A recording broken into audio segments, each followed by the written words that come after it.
YouTube, what's good? It's your boy Jovan. This is Jovan's Night Flicks. This is Jovan's Night Flicks. This is Jovan's Night Flicks. This is Jovan's Night Flicks. Every day carry for your viewing pleasure. We just having fun together. Haters try to say we weird, but we doing better. Knife community is all that matters. Welcome to the Knife live stream. Be yourself, say what's up, put the knives up. We on the stream, have a good time. Welcome to the Knife live stream. Be yourself, say what's up, put the knives up. We on the stream, have a good time. This is Jovan's Night Flicks. This is Jovan's Night Flicks. This is Jovan's Night Flicks. This is Jovan's Night Flicks. This is Jovan's Night Flicks. This is Jovan's Night Flicks. This is Jovan's Night Flicks. This is Jovan's Night Flicks. Yeah, Murray, got the world in a spin. Blades in my hand, got the world in a spin. Jovan's Night Flicks, let the show begin. Every move sharp like the edge I hold. Stories untold, sharper than gold. Flick life, twist life, every frame tight. Knives on the screen, cutting through the night. Subscribers piling up like stacks on stacks. Jovan's in the zone, ain't no turning back. Clicks and views, yeah, they fly like sparks. Knives in the dark, carving out my mark. From ballad songs, flipping to the sickest tricks. Jovan's Night Flicks, where legends are lit. Every video's fresh like a polished blade. Precision and grind, that's how dreams get paid. Cutting through limits, breaking the streak. Jovan on the rise, every fan's heartbeat. From tutorials fire to unboxings insane. Content so slick, you won't leave the lane. Blood, sweat, crisp, stealing every flick. In Jovan's world, sharp is the only pick. Flick life, twist life, every frame tight. Knives on the screen, cutting through the night. Subscribers Riding hard, fitness ready, here we go. Watch me scramble to complete a 3-hour show. We'll talk about knives and what's on your mind. Never know what will come up this time. We vibe and we chill, including spirited debate. But we do it with love and never with hate.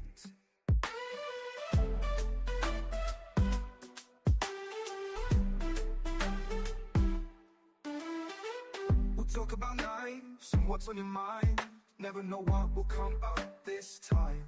We vibe and we chill, including spirited debate. But we do it with love and never with hate.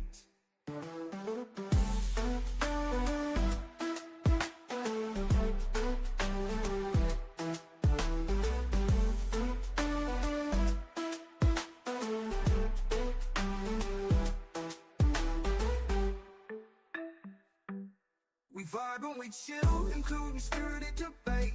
But we do it with love and never with hate.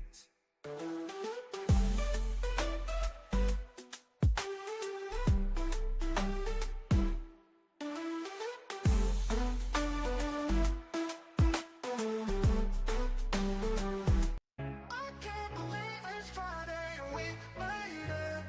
Get the weekend started, let's go live on YouTube.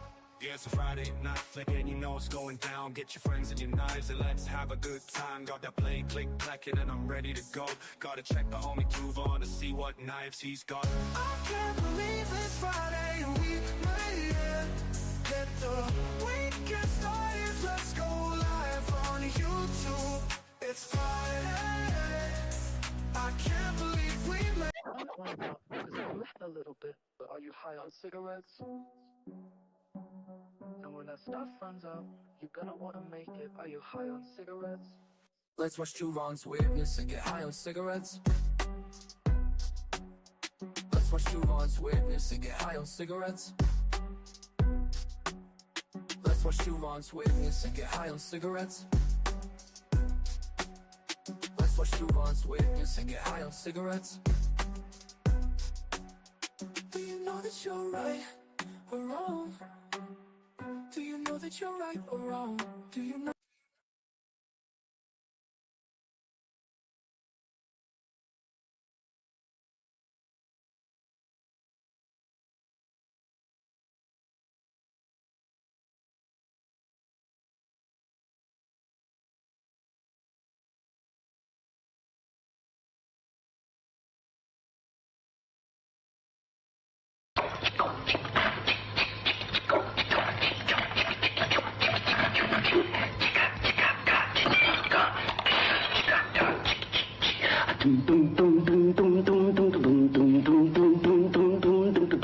There's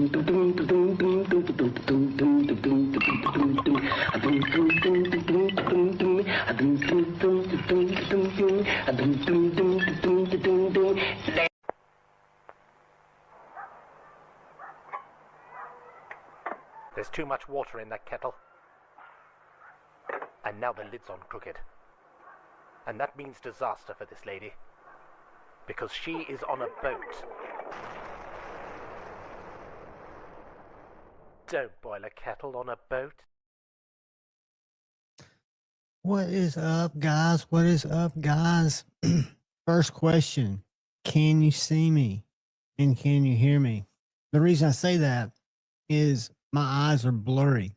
I woke up from a little siesta. I would been fell asleep on the couch. That's why I'm a little bit early, but not as early as I wanted to be.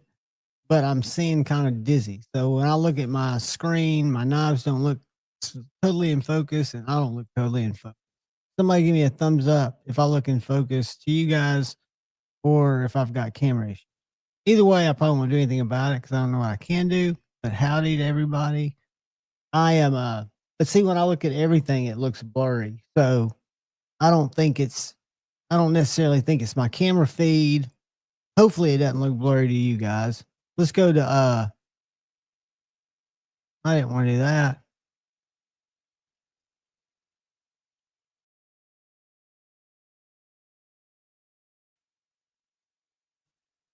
Do that. And let's see.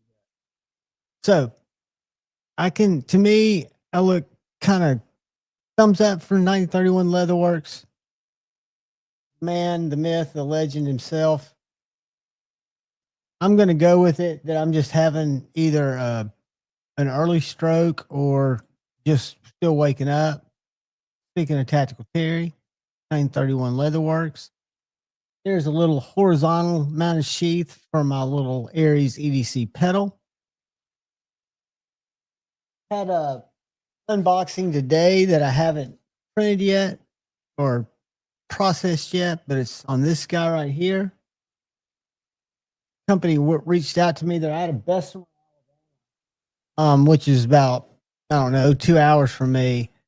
And they carry Mossy Oak. They warehouse Mossy Oak and Flissa. So they reached out and asked if I'd be interested in reviewing this, which was a mistake. This should have never left their warehouse. I did the unboxing. I sent them the link, and they were like, oh, that's great, but that's not the knife we sent you. I said, yeah, it is. I mean, it's the only knife that came from me. They go, well, will you send us a picture of the box? We're going to send you another box. They did, and I don't know. They said they watched the channel and they liked my content. Well, the 3 knives they sent me, this one's 20 inches. And I'll go out and I'll hack with it. It's a double. I've got enough to double grip it. This is about a $17 machete, $16, maybe 15. And they sent me, this is a 19 inch. They sent me a 16-inch Mossy Oak machete.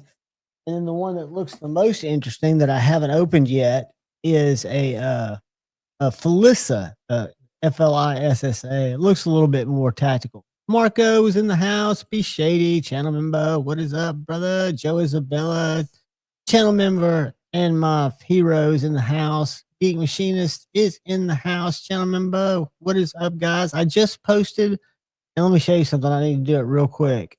I just posted the members live tile for tomorrow, but I have not made it members only. It's unlisted. So give me 2 seconds. I'm going to real quickly go over here and see if it's showing up yet. It should be showing up as listed. I'm going to make it the way it's supposed to be, and you guys should all get a notification. But tomorrow at 2:30 regular time, we'll have our little short members live. Goes about an hour, but y'all are welcome to stay or go as short as you want to. My Bald Adventures, what is up, brother? Welcome, welcome, welcome. Welcome, Friday Night Flicks, everybody. Like 1931 Leatherworks. I've got 3 of his sheaths with nothing in them, but that's going to change. I got a couple of frets getting finished up. I'll have them this way, some to send out, and then one to beat on, keep on for a while. Stoked about that to get one in my hands that I can really, really use. Chris 229. I don't know if I told you guys, but I got some sharpening stones for my TS Prof. So I'm ready to actually, ever since I went to Blade Show and de-diamond my plates, I haven't been able to really put a good edge on except using a 4-inch or 4-inch stone. What's up, Illuminati Ninja? Good to see you, brother. So yeah, it's low key. We're here. It's Friday night flicks. Probably have some guests stopping by. Maybe, maybe not. Maybe low key. But like I said, we got some stuff to look at. Some different stuff that's come in. I did get a big box of. That's why what you'll see out on the table tonight are some more U.S. less knives. I got one U.S. knife out here tonight. And I've got plenty at my disposal, but I just wanted to kind of focus on some of the lesser expensive Chinese imports, knives that I really like from China, that I think are great knives. I think they're getting better and better at knives. This is not a pro or anti anything type of video. It's just, I wanted to showcase, with the exception of several USA made knives, the unsung hero of the bunch is the Kaiser Bel Air. I did a review on Ryan Ellis's Kaiser Bel Air XL, the larger version of this, which means there's really no reason for anyone who likes a mid-size, thin-size knife not to consider a Bel Air. The Bel Air XL is in this really medium textured to possibly even considered heavy textured G10 that's really nice, like Emerson G10. A little bit longer, about an inch longer than this knife. I think the regular Bel Air is fine. It's also available now in a clip point. Can't give it enough love. I love Kaiser. Everything considered, everything goes which the way it won't. I probably won't be doing it Monday, but come Tuesday or Wednesday, as soon as Alabama gets their E-Verify figured out, I'm going to be doing some part-time kind of like librarian work, but not really at a library. At it should be cool. It should give me some really cool stuff to show you guys. It should give me some a job, something to do, a few hours a day, not every day, but part-time type stuff. And it should give me some really good insight into part of the business, a lot of the business that I don't understand, and put me around people that can definitely fill my head with a lot of knowledge about traditional knives as well as modern knives.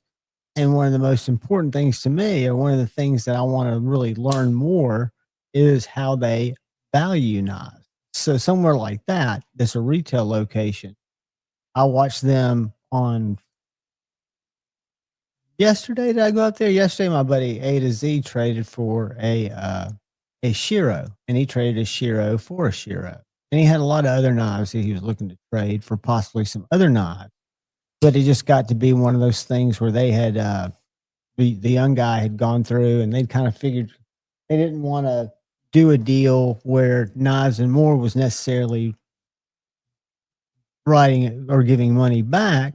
Wouldn't mind doing other deals to get it worked out, because the other guy wasn't there, the main senior guy who would have approved something like that. So anyway, I watched them really quickly kind of determine the value of these knives. And then I also watched, he had several concepts and other knives that were bringing more value than I would have thought. Made me think of a lot of the concepts that I have in my collection that I don't carry nearly as much, but that have a really good resale value for somewhere like that doesn't carry new imported knives.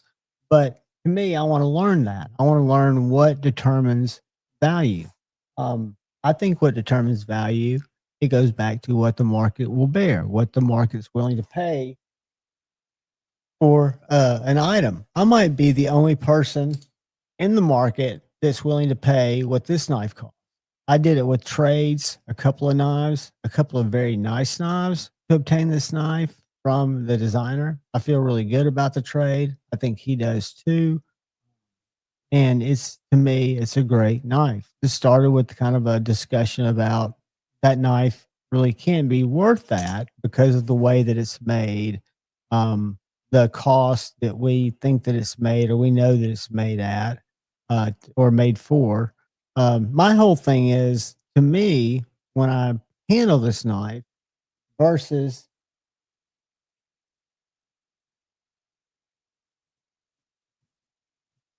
if I get my hand on this Lucky Dog knife, what is up, buddy? Versus a knife like this, which is probably within $100 less than this knife.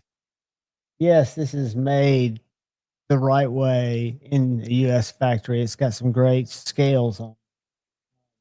This knife's made by a big company that is a logistical company that a lot of people aren't crazy about. That's known for more expensive knives, but it's got a revolutionary lock system, in my opinion. It feels great in my hand, and when I perceive value, it is how does the knife make me feel? I.e., when I hold this knife, do I feel like the value in my hand is equal to or greater than what I pay? A lot of cases, and in our knife collections, the answer doesn't always have to be yes, and that's not a bad thing. A lot of knives I've got that I love, are they worth the value I paid for them? Probably not, because the market shows that, right? Because the market's not willing to pay that on the secondary. It's good to see you, Andrew. I need to flip over to your site here in a little while and see what you still got in stock, buddy. But I still definitely want to try to attain a guard dog at some point. I don't have a lot of my fixies out, or I would have one of Andrew's knives. I'm not carrying a fixie on me right now. And the knives that I've got out showing tonight, I'll go ahead and tell you, the Atlas has been in my pocket for about 7 days straight. That's one of the reasons that it got traded for. I didn't want to send it back. I didn't really have the capital to just buy it. But this is the Concept Narwhal. Again, this is a knife that I think at a store like Knives and More would sell very well. I think somebody would like this knife for $150, which this knife retails for much more than that. But for $150 with shred carbon fiber, this one is stainless Damascus, which is not my favorite, but Concept does do it very well. Got a bar lock, which is not my favorite thing. I much prefer the Orlock over the overall design, the way the Orlock fits your hand. This knife only looks similar in profile, but it's not at all the same. I've reviewed them both. But I've got several of these Concept knives or some of these really nice Kaiser knives that I like. Whoops. Well, I'm not getting this thumb. I like them a whole lot. But to me, if they hold a more intrinsic value for someone like Knives and More, and they can resell them and still trade me like a couple of, say, one, I'm just doing this hypothetically, $250, $160 Kaisers, throw in 3. So maybe they would trade for a Microtech, $400 Microtech, depending on how they're. I don't know how that works yet. I don't know how the inside goes. 1931 Leatherworks, the Nahal. The only way I remember that is the Nahal. I don't know what it is. It's not a whale, but it's spelled Nahal.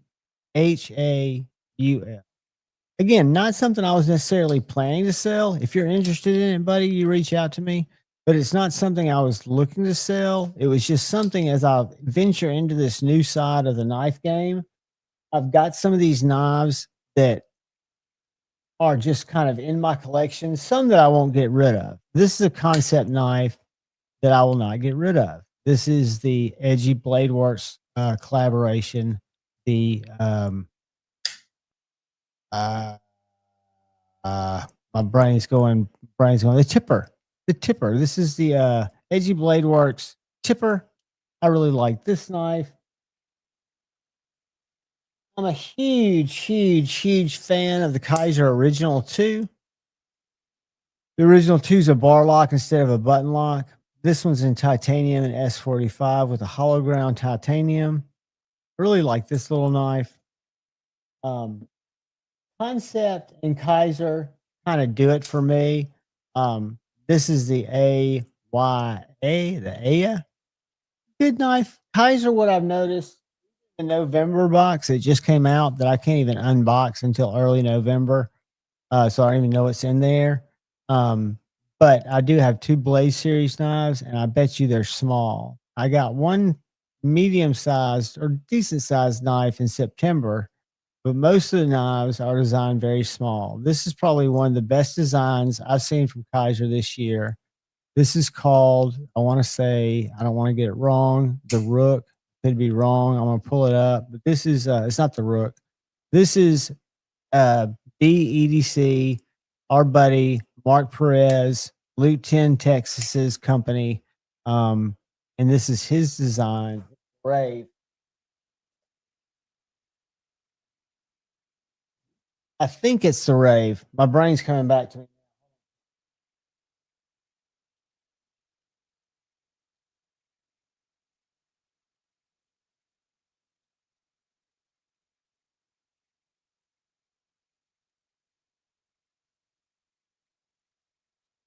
The Raze, Raze. What's up, Paul Mills? Good to see you, brother.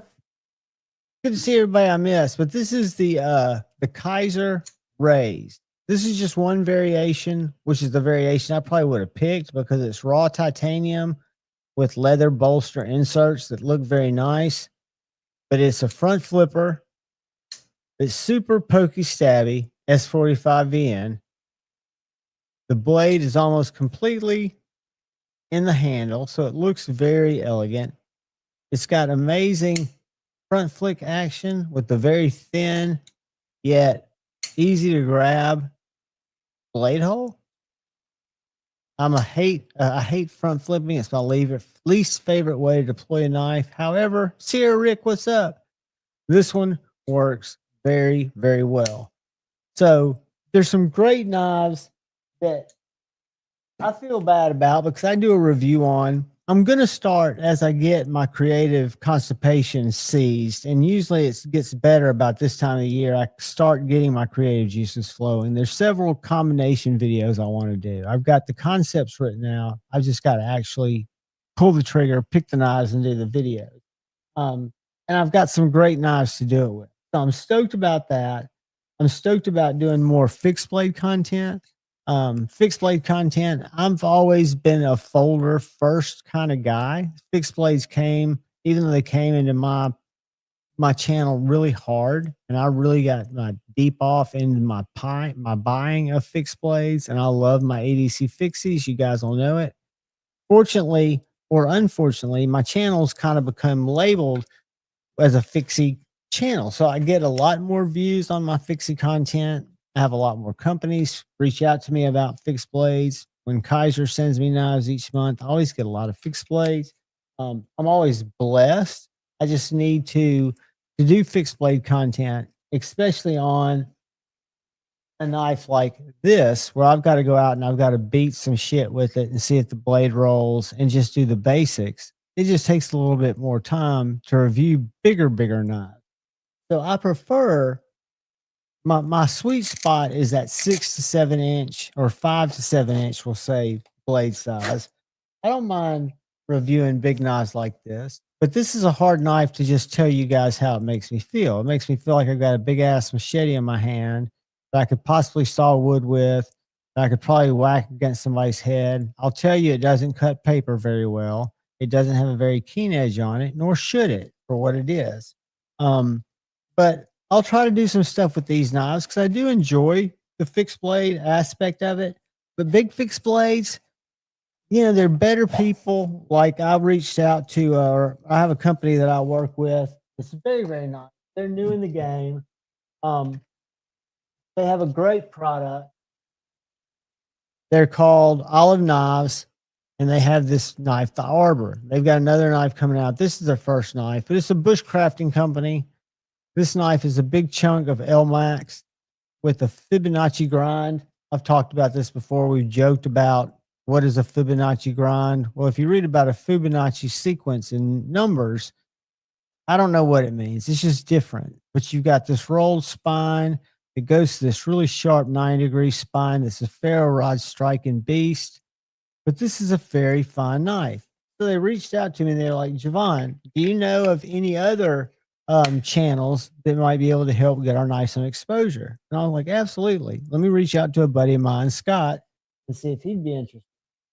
So I reached out to Scott at Cardboard Cutlery, and he said, absolutely. And then I reached out to G-Ball, two totally different reviewers, but people that I respect, and I think they'll do a good job and show different sides of the knife than I could. So I'm all happy for getting someone the right review. I'm just more of a guy who likes how knives, what they do for me, right? So this little knife right here is a great knife by all practical purposes. There's one in the November box that I really, really like. However, it's not 100% my jam. It fits all the parameters of knives that I like, but I notice right now I'm kind of in an evolutionary stage of what I like to carry. I'm starting to carry, I don't know if it's because we're coming into winter, but I'm carrying bigger knives. I don't know why that is. It just kind of happens that way, right? So as I kind of evolve and change, I don't ever want, and I've had a lot of conversations with friends that I really trust to give me opinions on what I should do with the direction of the channel. Because the channel, I'm going through some changes, and I think the channel deserves to go through some changes. But what I don't want to do is take away any aspect of the channel that may be bringing value to somebody. Whether I'm not going to stop reviewing this knife or that knife unless they do something egregious, either to me or to the community, or something I know, and there's no longer in good conscience can I stand beside that knife, because typically it's a knife that I've either tried out. Great example is Flissa. If you look at my my web history, this doesn't have another thumb stud, it's just got the one. But if you look at my video history, you'll see several Flissas, fixed blades that I bought from Amazon and tried out. And I thought they were good knives for what they were. This knife right here is, I want to say, $17. It's got a micarta handle, two micarta handles, one-way clip. It's a razor knife. But what's cool about this, hold on a second. I want to show you something. Y'all bear with me. Watch an ad. It'll be good for you. Let me see if I can serve you one. I turned off ads on purpose. But while I'm gone, enjoy that.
All right, guys.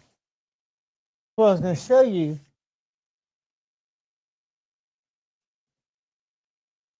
is this little knife here is a liner lock. So it just has a liner lock, slow roll it out. But it's got this pullback right here as you push forward. And if you watch this, that little thing raised where the blade is. So I can just pull the blade out that easy. But what's cool about this knife, it has some specialty blades.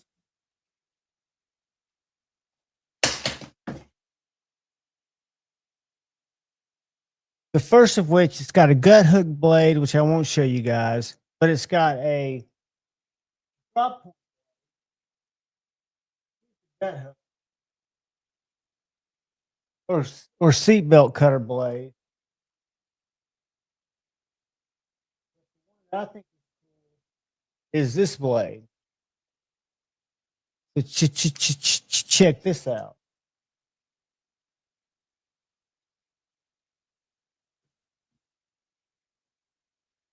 Now I've got my handle. Got my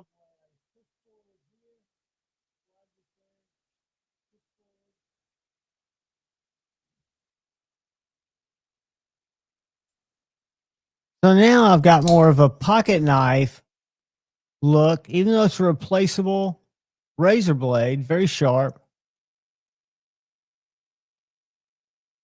So it comes with 3 of these blades, 3 gut hook blades, and then it comes with 10 utility blades, but it uses any type of utility replacement blade you can get. And you can buy these replacement blades. Again, for $16, I thought it was cool. Would I buy it as an unboxing knife? Absolutely. I'm going to check it out. I'll eventually give it away to one of you guys or gals, but I think it's a neat knife. The Flissa G10 multi-blade knife. I think 3-in-1 is what they. And this knife is making me love slip joints again. Not the one with the ghost necessarily, but it's just one of them. It's the one I carry the most. This is the 14C28N Kaiser Trestle. Great little knife. Inexpensive. I think this one's probably 70 something bucks. N14C carbon fiber and the ghosty apparitions back behind it. If you don't want that, they have it in a more muted micarta for about the same price. Or you can get a more bougie one, or you can get a dressed down one in D2. Just really nice little knife for a slip joint. And I am not a slip joint guy as much anymore, but I appreciate it. And carrying this one because it's not a expensive one and carrying it without a slip makes me more opt to use it. I'm typically carrying a fixed blade and a primary folder. That does it just fine for me. What's happening here?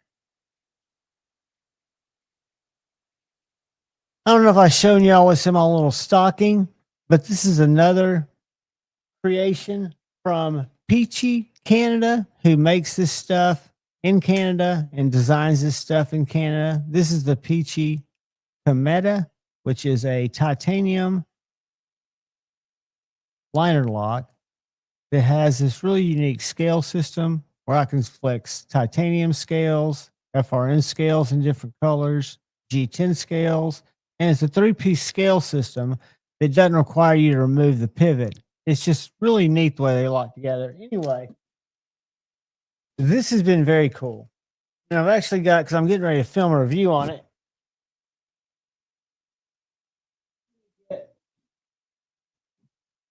Let me get one of my skateboard. Can anybody tell me what this is besides the bolt? If y'all can tell me what this is, you'll get an attaboy. 5, 4, 3, 2, 1. It's a kingpin for skateboard truck set. It's actually a grade 5 titanium kingpin. But enough of that said. What I wanted to show you guys is this little tool is the Peachy PICHI X2S. It is a Kingpin Brass Brigades. Jason Grant knows 100% what it is. I mount these on reverse Kingpin trucks. I flip them. Yeah, that one's been worn a little bit. But this is, if you think of, and Brass Brigades, I need to send you a link. I don't know if you're busy. I'm sure you are. You've got family in town. You live with family. So hold on one second. I'm sending something to you just in case, because I didn't think about it today. Y'all hold on, because I want to show you this Peachy X2S real quick. Give me 1 second. Sorry for my squirrel brain. Squirrel brain alert. Squirrel brain alert. All right, here we go. Message. Boom. Paste. Enter. All right. Dude, I sent you a link if you're able to join, if you want to join, but by no means feel like you have to. So this is a Peachy X2, a titanium pro bar. Think of it that way, a little pry bar. It's got a little small angled head. This is not movable. It's just like a little L-shaped pry bar. And it's got this ingenious little adjustable wrench holder here or bolt holder. So my kingpins,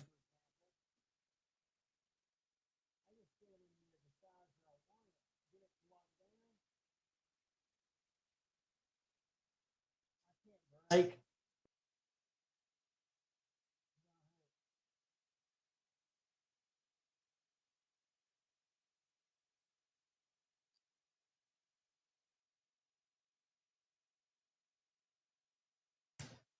you've got to have something to torque it against. I mean, if you turn it the right way, depending on turning, if I'm turning Tighten, I'd flip around this way, get it liked in. Now I've got it set up to tighten with authority. Is on this, you got to break this.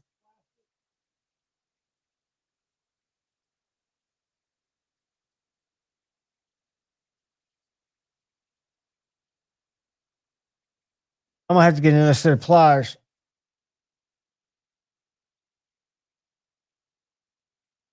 Luckily, I come.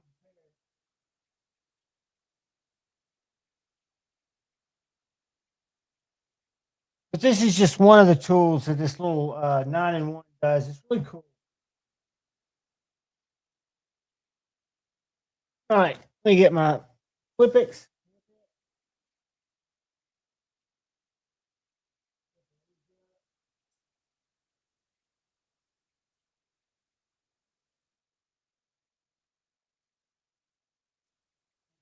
Ratchet.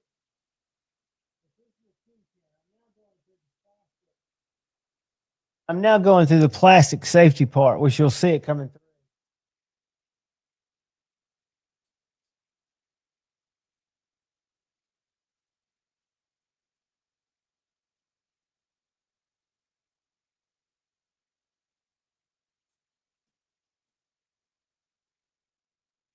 So you can see how much it pulled through that plastic. It is a very ample bolt driver. So you got a little place you can put a lanyard here. You've got this little removable bolt driver, which you'll do. I did it on some truck mounting hardware.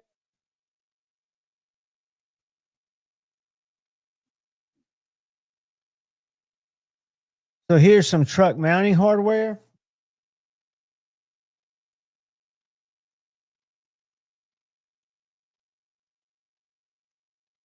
Thanks.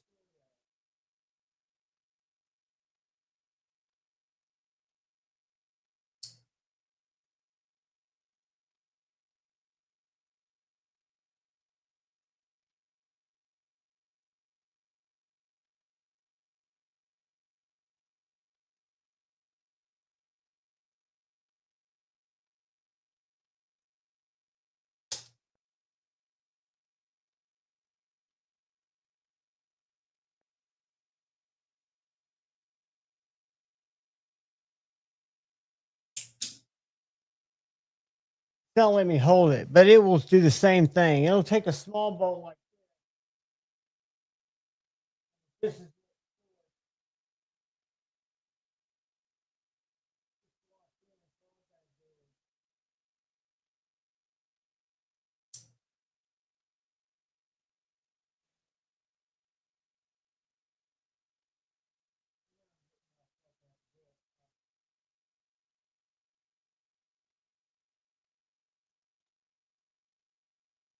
Is right.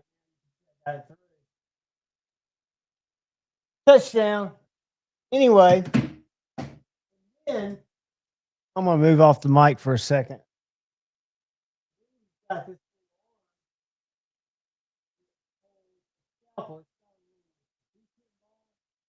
Like a slip joint, and you can put a number 22 scalpel in there. It comes with the size that actually recess into the handle of the knife. So got cutting it. They come sterilely sealed in case you want to use one in the field. It comes with a bit driver.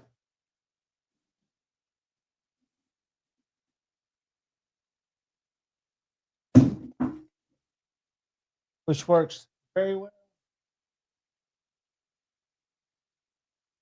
So you can drop a little bit there in the center. It's got a magnet. For those of you, or bottle opener, I'm sorry. A little bottle opener. Like we needed in the Civil War. It's got the old bone saw. Should you be out on the hike and have to make that decision, am I going to free myself from this canyon? You got the bone saw. It's cool. It's called the X2S. It's designed in California or in Canada and made in Canada by our northern brethren. And they're on sale right now. Use Javon 10, save 10%. Something different. I like to show you all different stuff. And lately I have been getting some different stuff in. I've opened my eyes to accepting a few lights like I showed you guys. This Wubin X4, because it's a sub $50 light that I feel is very value packed. One of the things I really like about it is it's got an adjustable side light where I can set it to make disco flashes in my hammock, so I can get really funky in there. It also has a side reading light that I can set up in my tent or my hammock, which is what my tent is. It's a hammock tent. It's a jungle nest. You can turn it down real light, but still get plenty of illumination to read with. And it's got a great spot, or floodlight, I guess, more so than a spot. So I can floodlight it. And it's got a little handy slider that allows you to choose what feature you want. And then you just push the button to make it go on. It's pretty easy to operate. It's got a lockout feature. Skindall, what is up? S. Kendall, is that my friend? That is my friend. Y'all, say hey to SS Kendall. I think this is a college roommate, dear friend of mine, who hopefully is joining just to see what's up. Y'all treat her with respect. She is a rock star. She's an OG. Yeah, make her feel at home. Good to see you, Susan. I hope that's Susan. I hope I'm not doxing you. I am doxing you, but anyway. S. Kendall, good to see you, sweetheart. That is true. That is true, buddy. You've got a link. If you're free to jump on at any time, buddy, feel free to come on and show us what you got going on. You're in no rush. It's going to be kind of an easygoing night, getting ready for said faction. Geek Machinist, howdy, brother. I got dry mouth. I need to get some coffee. Then I need to switch over to my 50 milligram Crescent 9. Does not sponsor the show, but they really should. I'm a big proponent of their stuff. So the other thing I wanted to show off, and this is no disregard to my buddy, 1931 Leatherworks, Tactical Terry. This young guy reached out to me a couple of weeks ago. 3-feather, not 3 feathers, 3-feather EDC. And he makes sheaths. And he makes this sheath. He said, I make sheaths custom, or I've got several models that I make a knife for a knife. So one of the knives he made was the Kaiser harpoon. So I said, well, I've got a Kaiser harpoon. I'd love to try a sheath for the Kaiser harpoon. So he made this sheath for the Kaiser harpoon, which fits great. I love it. However, the Kaiser harpoon is the same size almost as my Big Idea Design Company Lookout, made in Chattanooga, Tennessee. It fits just a little deeper. Same excellent retention. So this has now become my Big Idea Design Company 3-feather EDC sheath. It has been something that has been a winner. Ryan Ellis, what is up? Say hello to SS Kendall. She is new, coming to the chat, visiting us. Just so you know, if you're mean to her, I will come hunt you down, and I know how to find you. Even though you're bigger than me, you know my Banty Rooster capabilities because you witnessed them. So be kind, treat her with respect. She's a rock star. I'm glad to see her here. Hopefully we'll see her around more. Bando Plays, what is up? Good to see you, my friend. Good to see everybody. It's Friday. The week is over. I'm going to throw some mellow music on, just some background music. I'm going to go to the High on Cigarettes Club.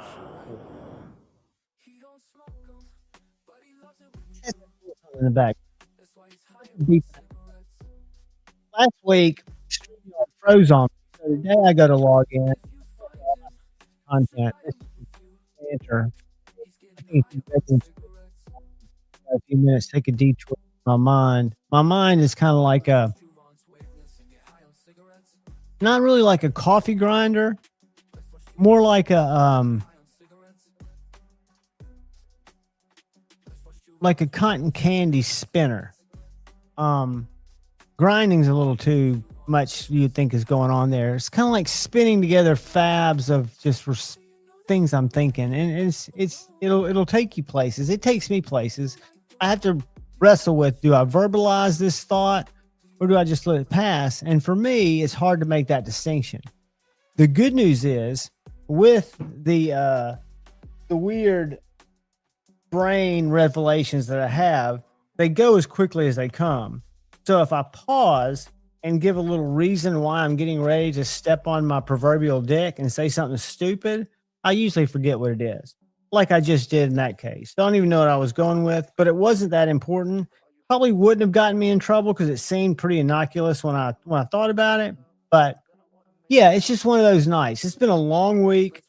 Got a lot going on. Like I said, some interesting stuff that could not change the direction of the channel, but give me opportunities to do more and be more informative with the channel and learn more, therefore share more. I'm a big proponent in learning to work out your main muscle, especially when you get to be young like me. You want to make sure you keep your muscle, your brain muscle working. And the best way to do that is to learn stuff. Dude, Ryan Ellis works more than anybody I know. Ryan, you got a link. I know you can't use it. Shane already texted me and told me he was busy. I totally get it. You guys are always too tired to work, but you're always welcome to jump on. I don't want y'all to ever be sitting back like Jason was tonight and think, man, he's live and he didn't send me a link. I've got knives to show. I never want that to be the case. So y'all are always welcome.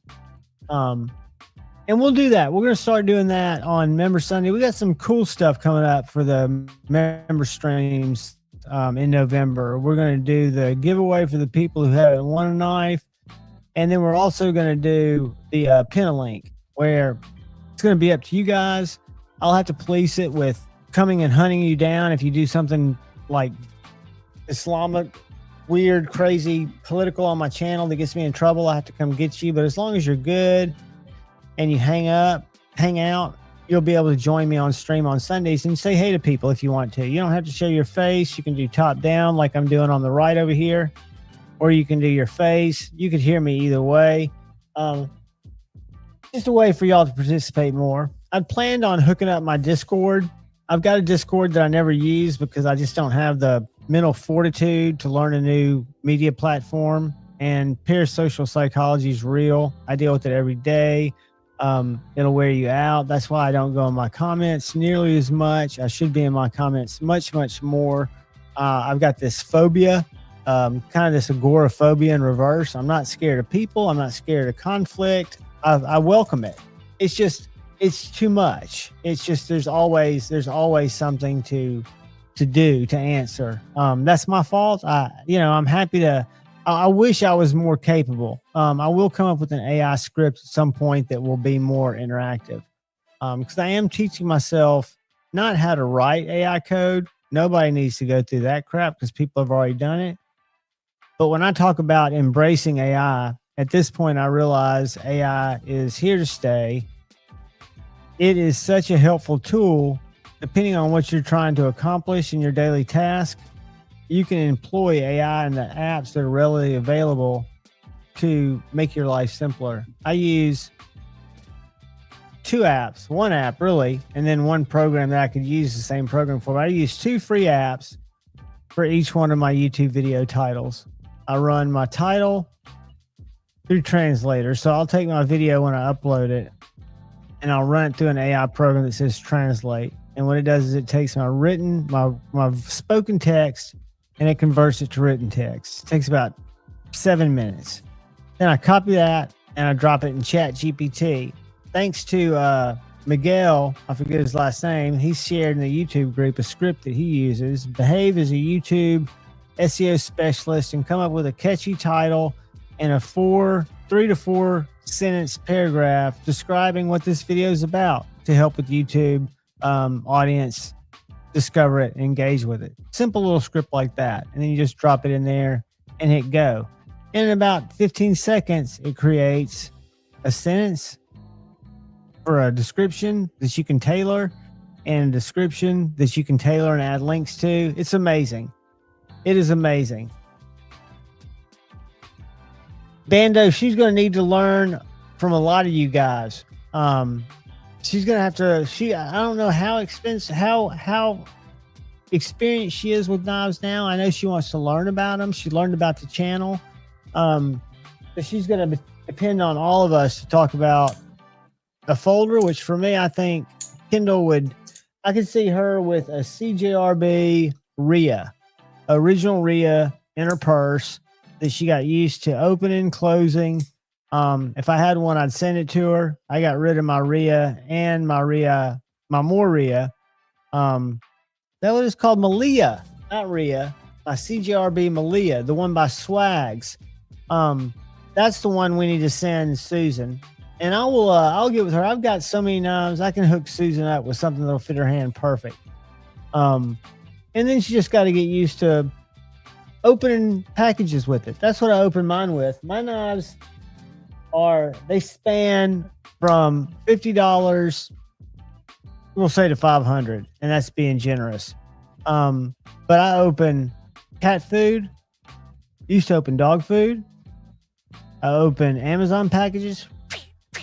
I cut down cardboard, and that's about it. I always joke and say, depending on the knife, it might also be a Slurpee saver, which means if I'm in one of my frequent gas station brawls because somebody tries to steal my Slurpee and I have to break out my knife to get ready to do a knife fight, that's the other use. So opening cat food, opening human food, cutting paracord and opening Amazon packages, and keeping homies off my Slurpee is what I use my knives for. Very basic stuff. I find them very handy. I used to not. I was always a knife guy. Like I carried one. Susan and Auburn, we all carried. I was guilty of this too. We all carried the small Swiss Army knives, the little small Swiss Army knife that had the scissors, the blade, and the file. I'm sure you saw it. We used them to cut up doses. So you take your little scissors and snip, snip, snip. You'd have your dose cut into 4. Next thing you know, you're sitting at the Auburn football game. It's been over for 2 hours, and you're watching them cut the field, and the grounds control tells you it's time for y'all to go. Beautiful times. But we all carried little Swiss Army knives because they were handy. Those are the best scissors still to this day that you'll find on a multi-tool. They're just fantastic. So, yeah, knives have always been something. When I was a little kid, I carried them when I'd hunt with my dad, and you fall out of love with them. And then COVID came in, and we all had lockdown. I was fortunate to be able to work from home at the time. And somehow I got into the knife YouTube side of the community. A lot of people that I've met that I've become really dear friends with got into knives around the same time, lockdown. I didn't start a channel until years later, but it was just, I came here, discovered knives again, thought they were cool, made the mistake or did the most wonderful thing and went to Blade Show in Atlanta over in every first weekend of June, every summer. Headed over to Atlanta and met a lot of these people in person. And like I tell people with my ADHD, I usually stick with the hobby for a couple of years. Then I kind of burn out and do something different. But with the knife community, it's been different because I came for the knives. I love the knives. I love collecting knives. But I've stayed for the people. The people is what makes it special. Not just the people that show up in chat. The people that we rarely see on YouTube that are just good fixtures of the community that do other stuff, right? There's just a few of us that are psycho enough that are out here on YouTube quite a bit, making content, putting out content, and just interacting with the people. Because, like we've talked about in the past, this is kind of my social life now. I've gone through so many social butterfly phases through my existence that this is just a time in the life where I can reach and talk with a bunch of people and still have that basic installation solidarity that I enjoy. That I've come to realize post-marriage life in my old age phase of life, I guess you'd call it. My middle age phase.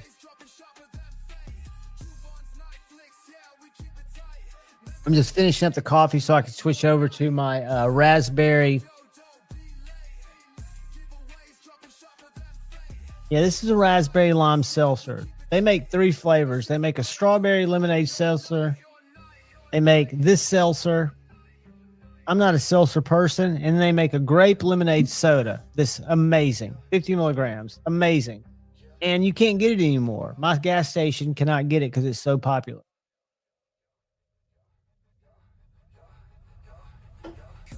There's so many great knives that you can find a knife for really any need. And I'm going to be helping with that for a couple of days a week. I'm going to help people that just come in off the street, say, I need a knife. And I'll be able to say, literally, what are you going to do? What are you going to use that knife for? You know, do you have a budget in mind? Are you trying to, do you want this to be a knife that you pass down? Do you want this to be a knife that you use, you lose, you forget about, or, it's a tool. And help people find knives. I think that's cool. And I like to see what drives people. I love knives. Geek Machinist, you guys all should have your wrenches. So I encourage you to go to Instagram and grab your links and share your links with each other. Usually I do that. I've just been kind of slack. I've just been kind of sticking in the chat because usually I'm sharing stuff. So just go in, pull your links, make sure y'all are hooked up.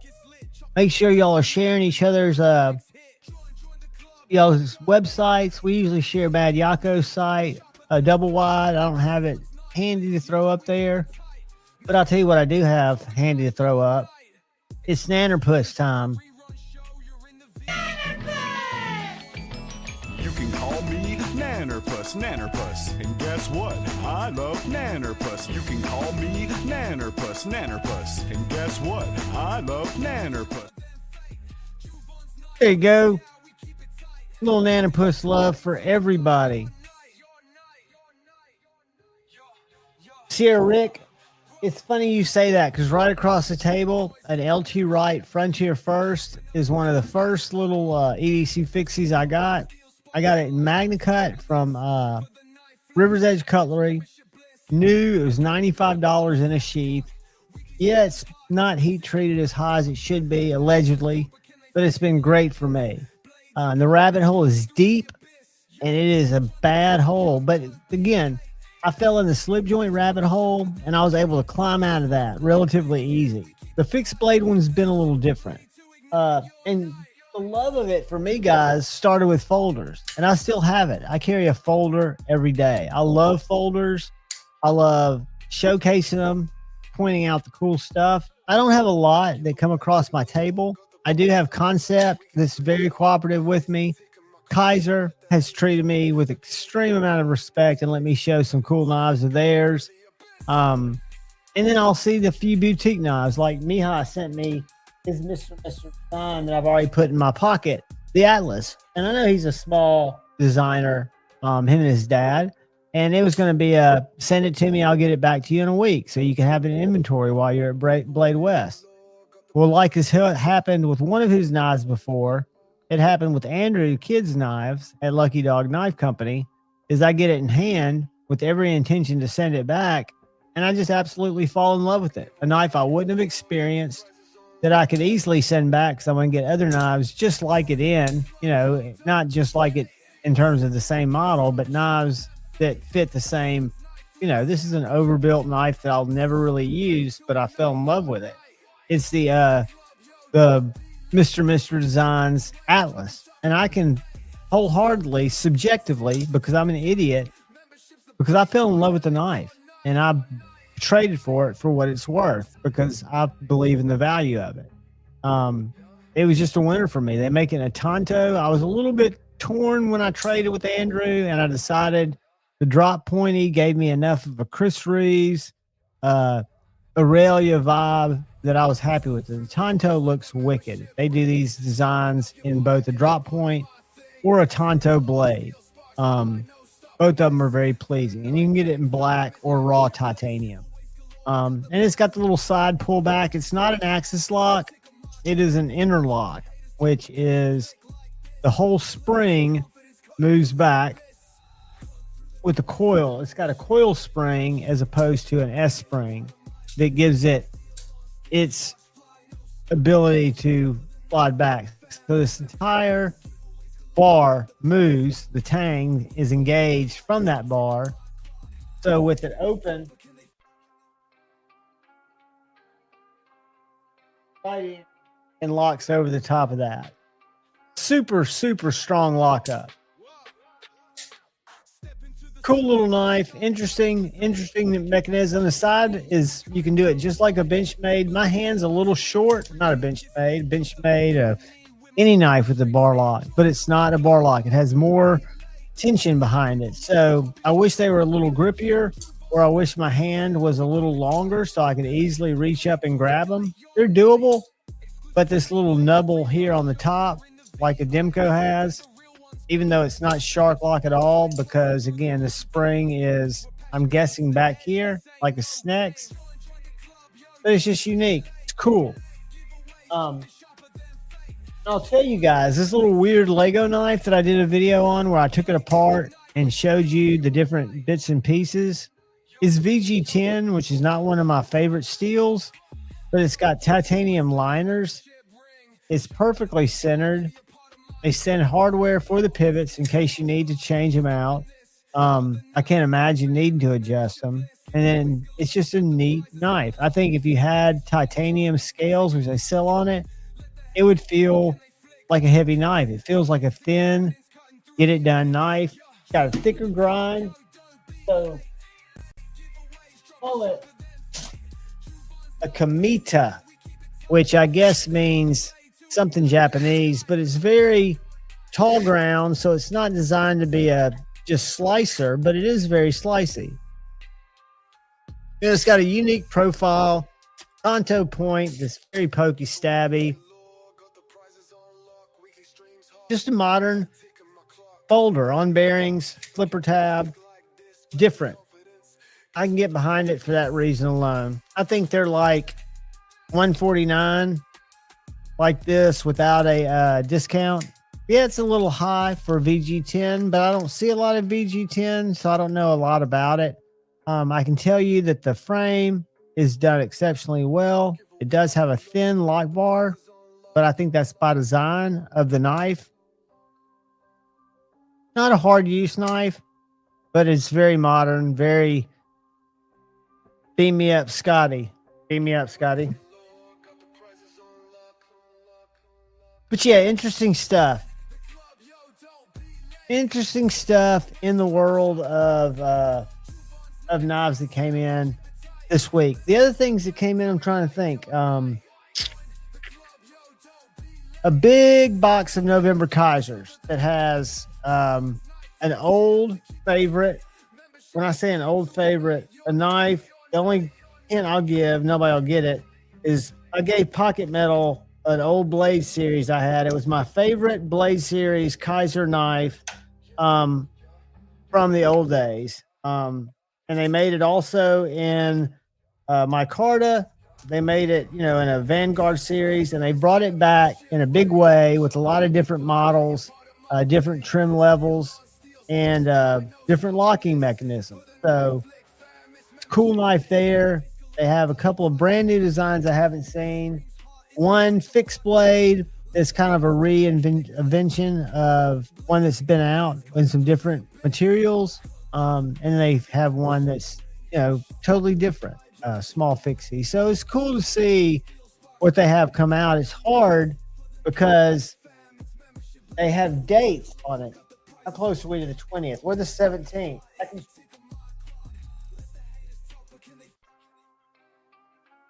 Hold on, let me get to it.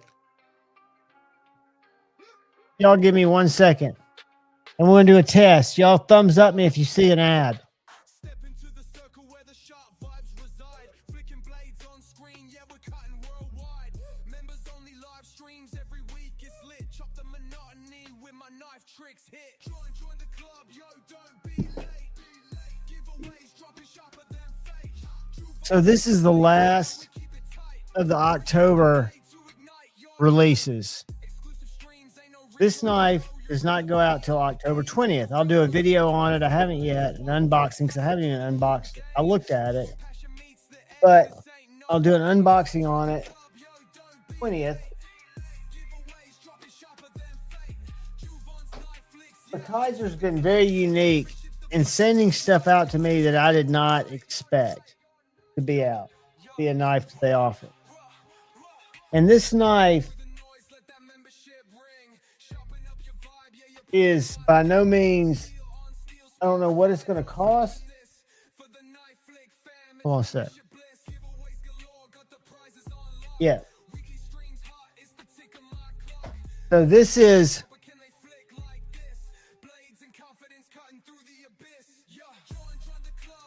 that's the tip of it.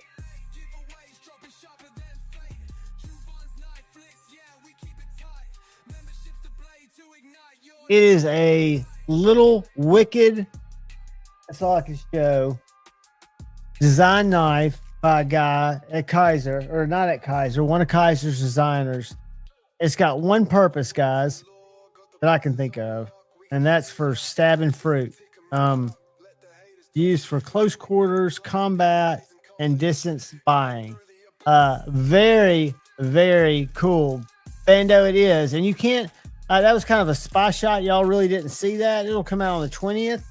But it is very funky. And what I respect is it's something that Javon, I've looked at a Benchmade one day about 3 years ago. They still have it. That was similar to this that I thought I wanted.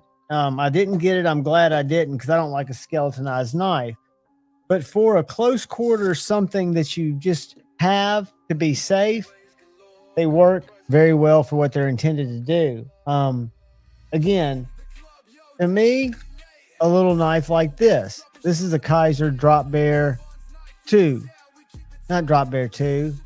I was wrong. This is the Kaiser Buddy 2. Beaver 2. It is a clip point blade. Harpoon. Probably about $50. Nice round. micarta handle with G10 liners. Super blade lockup. This thing to me is every bit as self-defensive as this much more expensive knife that's made just for self-defense. It's just, how are you going to use it, right? Hey, what's up, buddy? What's going on, man? Oh, man, I'm just talking about nothing. Train of consciousness stuff. How are you doing, Mud? I'm doing all right. You having a good day? Let me pull this off. Your background is a little loud. Yeah, I'm going to kill the music. I just had it up to hopefully drop enough people where I didn't feel guilty to say, guys, it's been a long day. I love you. Oh, you're No, fine. I was kidding, dude. I'm joking. No, my God. Dude, I did not know how loud it was. I can't tell because what's weird is I've got headphones, and I've changed all my volumes on my commercials to be quiet. My music is always set kind of at the same volume. So if I change it at the StreamYard level, I should be pretty good. I always put it like at 9 or 10 for the background noise. But it has been louder when I saw a repeat the other day. So I feel bad about that. I usually don't use it. It was just a slow time earlier. Oh, no problem. Hey, I ordered my case yesterday from Gritomatic. I don't know why it stayed in my cart. I didn't order it the other night. I had an issue with my cart, I think. Anyway, I was doing it live online. I was doing it on my phone. Okay. And I just never went back in and changed whatever I typed in wrong. So it just sat there. I thought I'd order it. I said, I need to check on that. I wonder where it is, thinking it would come today or tomorrow. And no, it was still in my cart. Uh, It happens. Hey, I did think of another option for us, possibly for our project that we need to talk about. I'm going to send you a private message, and you tell me if you've thought about this and if they do those type of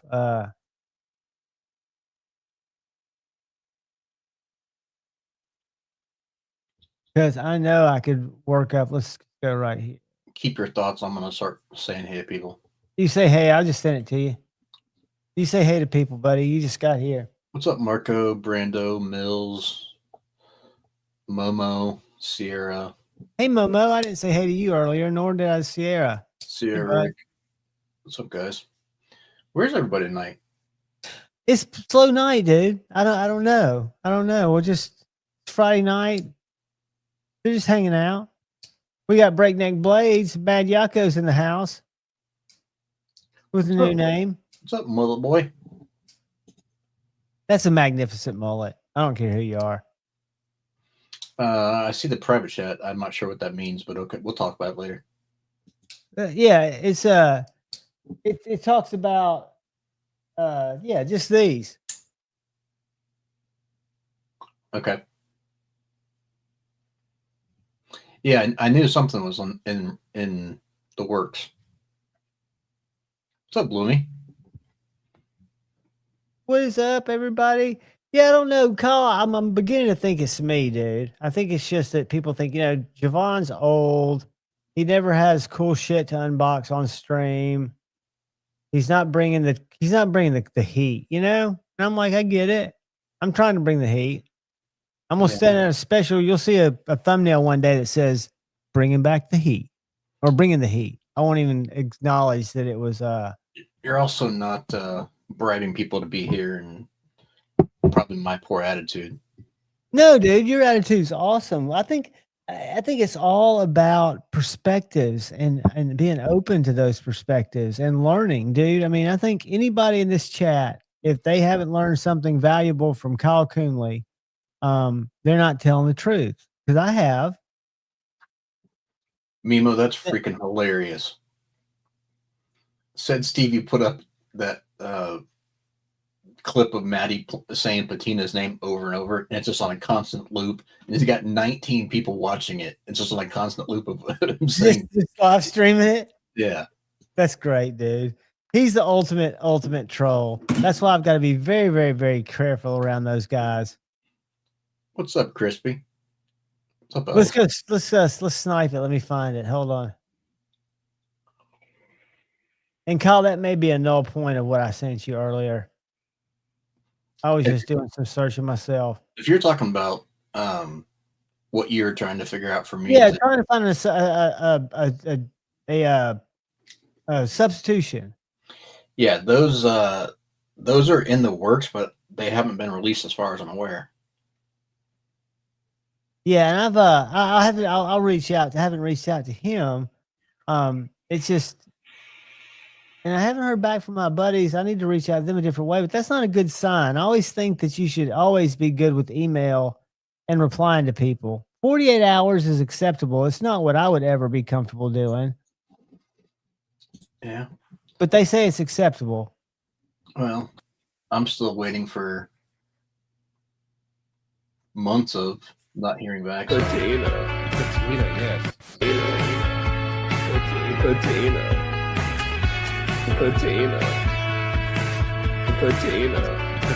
yes. Patina. You gotta admit, I don't care who you are, as annoying as that is, it's freaking funny. Patina.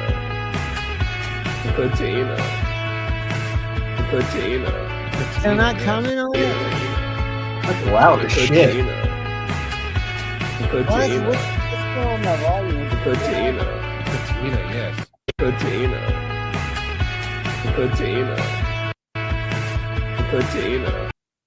I can't turn it off. Finally, that was about a level 12. That's set on his side. I think, because I don't see, if I play a different video, this is torturous, I know, but I got to figure out my sound problems, guys. the last thing I want to do is, and Kyle's let's see how Meredith is. Hey, I noticed something today. Squirrel.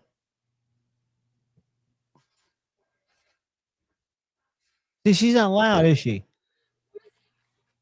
No, I can barely hear it. Yeah, I had to turn it back up. So Stevie just got that set loud.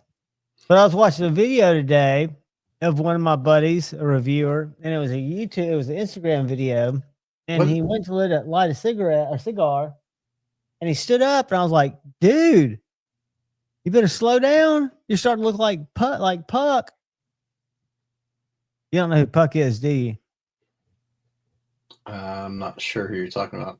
Puck's my cat that eats big Oh, food. okay. I thought you were talking about from Road Rules or He's whatever that show, the guy, MTV show. No, not Puck was a weird one. He was a weird one. I can understand why you would think that. That's not why Puck got his name. Puck's name came from the fact that he'd eat the Puck food that looks like a puck when you drop it out. What is this, Javon? What is what? Are you showing me something? Yeah, put it on the screen, the comment. Oh.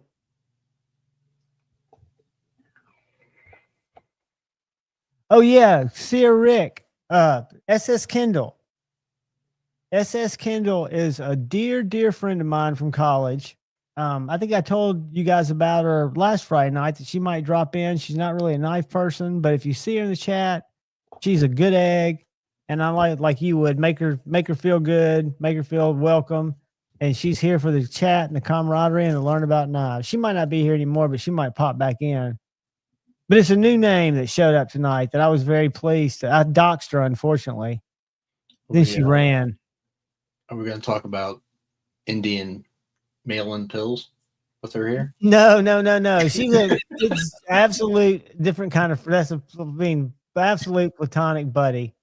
Let me pull this up and see if y'all. This is mean. I shouldn't do this. I think this falls under body shaming, and I should never body shame. I'm not going to do it. Yeah, I am. Well, I don't think I'm going to see it. Yeah, I think it was a story, so it went away.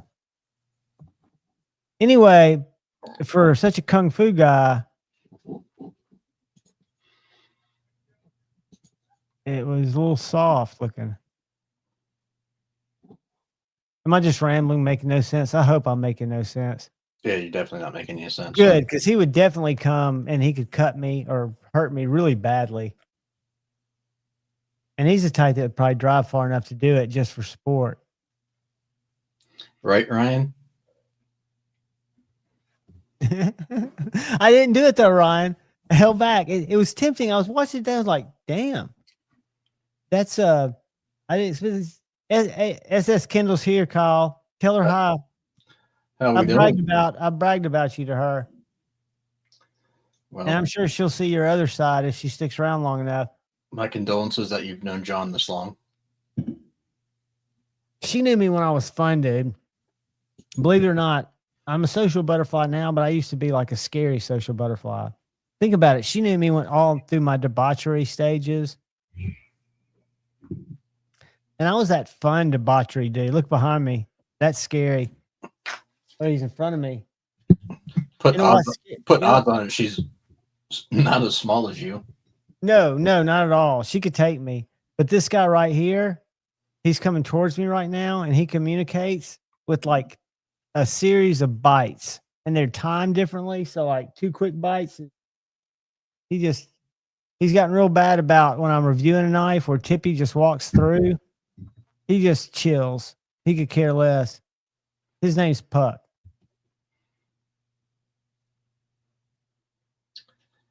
I'm going to pull him off screen, but if you hear me scream at any time during this, it's because he reached over and gave me an arm bite. Well, you got to bite him back. That way he knows who's boss. He's a good boy. He gets squirted with water, and that seems to work. Now I can just point the water at him, and that works the best. What's up, geek? Where'd he go? Kyle, I woke up. I don't know if you were here early. You probably weren't, but I woke up at like 8 o'clock on the couch. I don't know what the deal was, but I definitely could not see very good. I don't know if I had sleep in my eyes or if I was just, whatever. Anyway, it could have been a stroke. I don't know. But I thought my camera was off, trying to get comfortable, off focus. So now I can kind of see. But dude, for like 30 minutes, everything I looked at was blurry. That was kind of weird.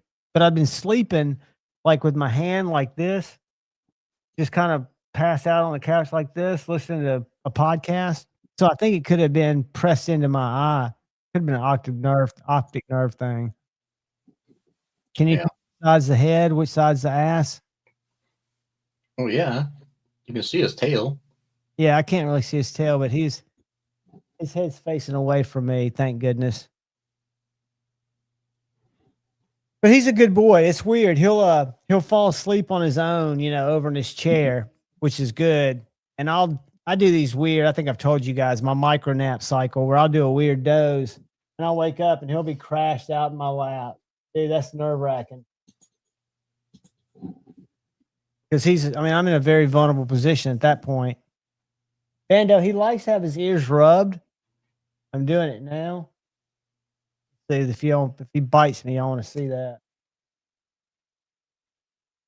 But I'm giving him an ear rub now. He seems to really dig that. Well, but he's a different one. And hopefully, Kyle, I'll be spending a little bit of time. He's just chilling, Susan. I took Kyle off. I took the wrong person off the stage. Damn it. I'm trying to pull him off. There he goes. All of a sudden I get a message that I'm muted. I was like, what is that? No, it seems like you should override me. I shouldn't be able to click you. Oh no, Geek Machinist. That's tough. I worry about Puck too, because he's a feral and he's got a broken tail for one, and he's got he hasn't gone to get his check out. What Geek Machinist share? Let me see what we got here. And check it, make sure it's suitable. Oh,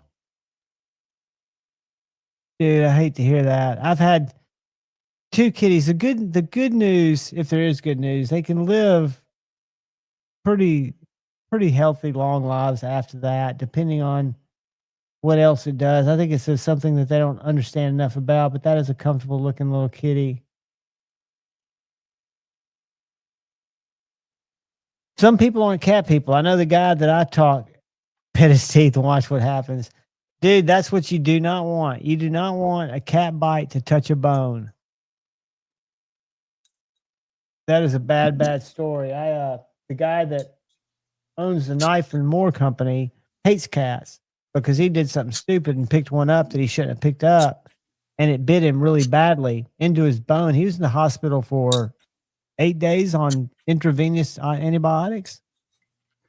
And cat bites are some of the most dangerous bites you can have if they plunge deep, because their mouths, I guess, have like, what would you call it? Gila monster type shit in it. Not as bad as Gila monster stuff, of course, but it's not what you want to be bitten with. I am sorry to hear that, Geek Machinist. They're family members in my case. Even this little guy, I had to give myself the other day, he was whining, wanting out, and I was thinking, screw it. If he doesn't come back, it's his choice. He's visiting. Richard made it to the Carolinas as I doxed him across the country. North Carolina, beautiful, beautiful state this time of year.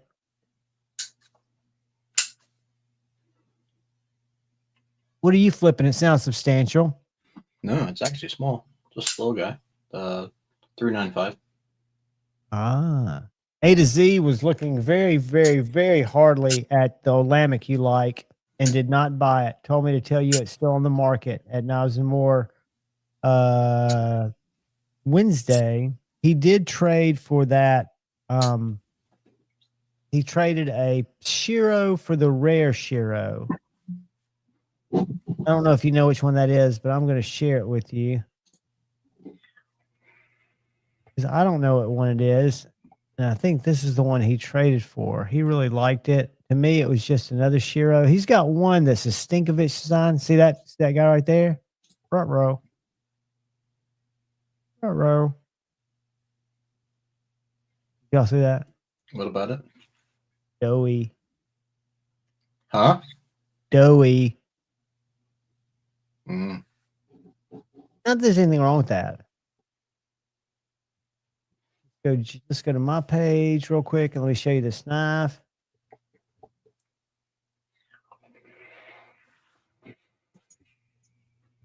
I thought I had it. I don't have it. Maybe I don't have it. I must have done it as a short. There's Richard's abode. And what's so cool about Richard's things? See that little thing on the back there? Yeah. It's about 7 feet. That's a Starlink, dude. Okay. It is so cool the way it hooks up. I mean, everything about it's cool. The way it's kind of like a spy machine, the way it finds the satellite and then tells you got a signal. But it's just a little kit that has the little base, and then it's got a long cable that you can drag out, and you just got to find I guess, north-facing open space. Let me go to YouTube. Go to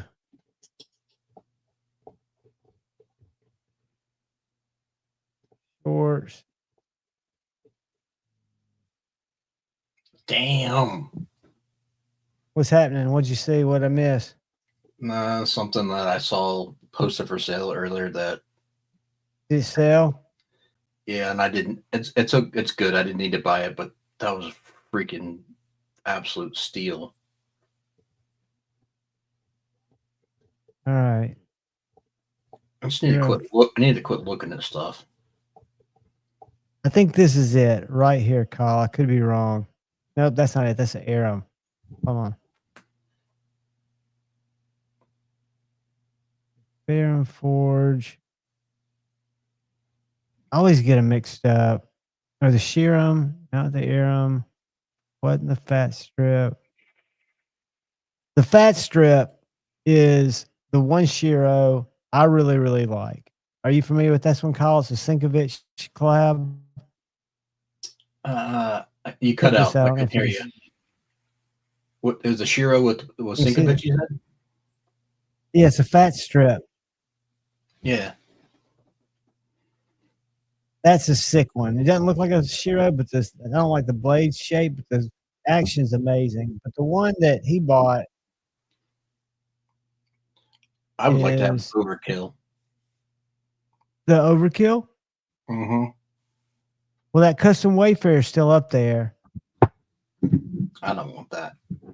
Okay, I didn't know if you did or not. I know that I mean, it was cool, but like no, I don't see the it's huge, dude. Yeah, it's huge. Okay, I must not have taken a picture of it. Well, the Shiro Overkill is a RJ Martin collab. It's a gorgeous knife, but they're expensive as all get out. Is it got blue denim on it? They have a denim. They have a denim Overkill. Yeah, dude. I think I know where one is. I think my buddy A to Z has one. Yeah, they're like $1,500 though. I'm not paying that for it. No, it was again, Shiros are a fabulously machined and made knives, but for something about them has never spoken to me. But again, it took forever for a Strider to speak to me. Tell you something crazy, Kyle. Remember this knife? Yeah. I traded 2 knives for it. Yes, I'm crazy, but I'm going to tell you. Directly to him or? Directly to him. And they were not, and one's a USA knife and one's a Chinese knife. I've carried this knife every day. I'll probably carry it the rest of the week, every day, and just love it. There's some knives like that. Now, I know it's on the high end, but dude, I want you to, if nothing else, just hold it. Just let me send it to you, hang out with it, send it back. Just tell me what you think. I know you're not going to see the value in it, but it's just there's something about it that I just found to be special. Again, it's a weird John thing, kind of like the field duty EDC. I mean, that's a knife that most people overlooked. I don't even think it was that popular. I know they didn't make any more of them. They haven't made any more of them. And I think it's the most perfect knife ever. But I really like this knife, dude. Well, remember how we were talking about values and stuff and whatever else? Oh, dude, yes. So what I was just looking at was another USA made folder that was, I'd say, an 8 out of 10 condition. It had a couple of little small faint scratches, nothing bad. And it was a different blade shape, but it was basically this. Right. 2 1/4. Dude, I'm going to have this conversation, and it wasn't. I don't want this to sound wrong in case he's listening, because I don't feel at all bad about the trade, but this was his first knife trade ever. And when you look at the value, like the intrinsic resale value of the knife I traded for versus the knives that I traded, the imported knife that I traded is a very nice brand new knife, but the resale value's been hit by it because it's an import. The American knife I traded, it's within $40, right? So there's no, and it was kind of a perceived retail to perceived retail trade. Right. But, I hope he realizes what a good deal he got and the difference. I don't know, because there's a lot of chat going on this week, yesterday. I don't know what started it. I didn't read all of it because to me it's exhausting. In the YouTube group about one of the makers said that, we send our steel there, our carbon fiber. So it's, 75% of the margins, the profits stay here in America. I need show proof. I don't have the proof. No, I'm telling them to show proof because they're full of shit. Yeah. I wish there was a way for me to share that. Let me not share it to where I wish it would be more publicly. I'm not. I'm just saying I wish there was a way where it was just a post where people could say, well, show proof. That would be cool.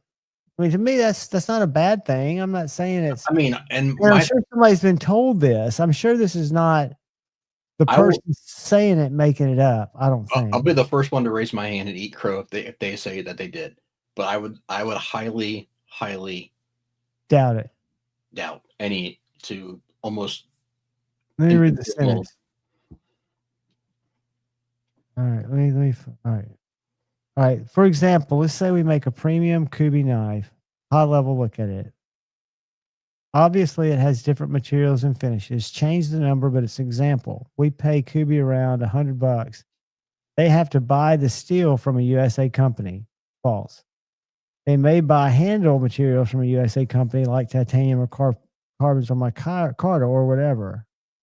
Or we can pay camo carbon 11 for 20 per knife for the sheets, 80, blah, blah, blah, and have them shipped. This is not the original post where they talk about. Well, I didn't know who you're talking about as soon as you said that. Okay. Facts are, if you look at companies like blank, blank, and blank, 75% of the money stays here. The steel is made here. The handle material, a lot of the times, is made here. And shipping and delivery companies are U.S., and the dealers and owners are U.S.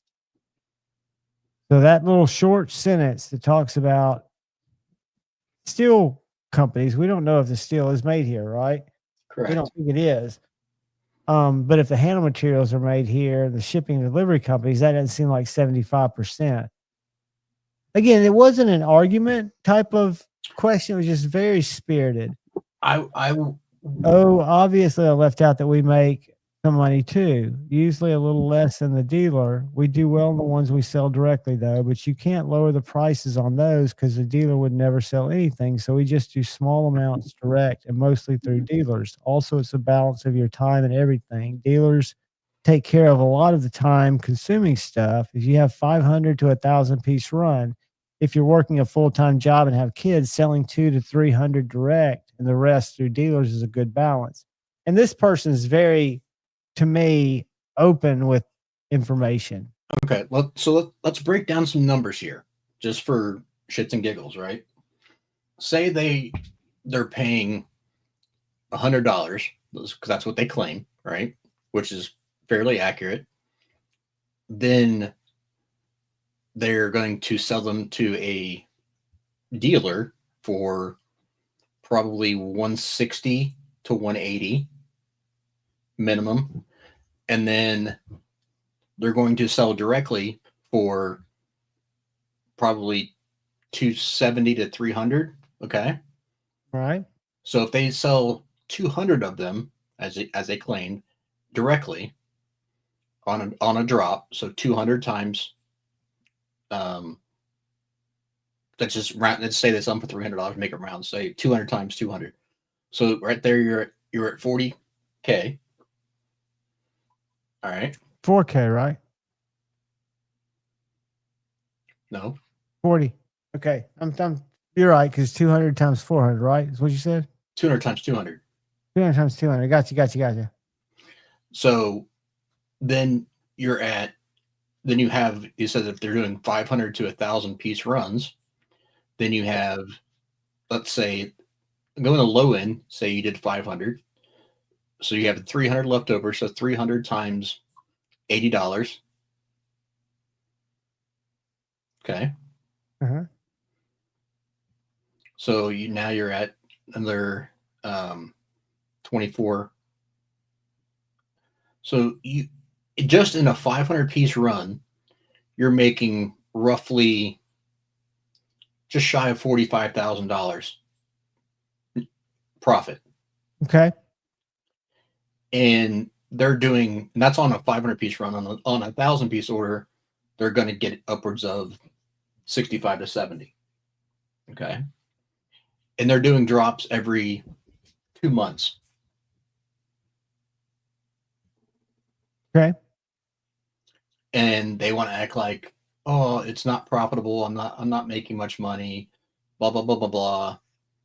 I don't think they're saying they're not making much money. I think it is, because firsthand, the person that you mentioned has flat out said in public that I don't make much money per knives. I'm doing this because I for the love of it, blah, blah, blah. But right now they might not be, because again, they very well are. But if they've got it structured as an LLC, again, it's a shell game, and they're looking to sell the brand down the road. Yeah, to me, that's not what is a lot of money per knife. 100%. I know what it costs.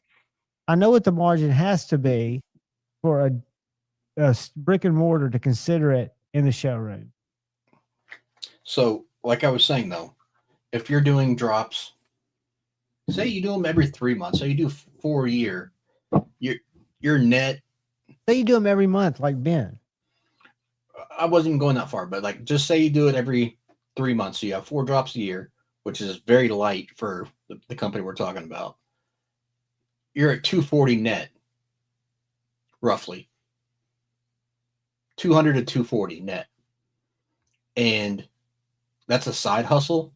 Good for them, but then don't turn around and be like, oh, well, we're not doing all that much. We're not making that much money, and then lie and tell people how much that you got so much money in these knives, and you don't, because people can. I don't remember seeing where they say. And again, we need to look at that offline, because I've always thought that, to me, I don't know what they pay. I don't know how all that works when you have LLC, how that works, but I just don't think. I don't know why I don't have a problem with margin if other knives are selling for that and people are buying them. I don't have a problem with them making money. What I have a problem with is the woe is me while they're making money. I haven't heard a lot of that though from him at all.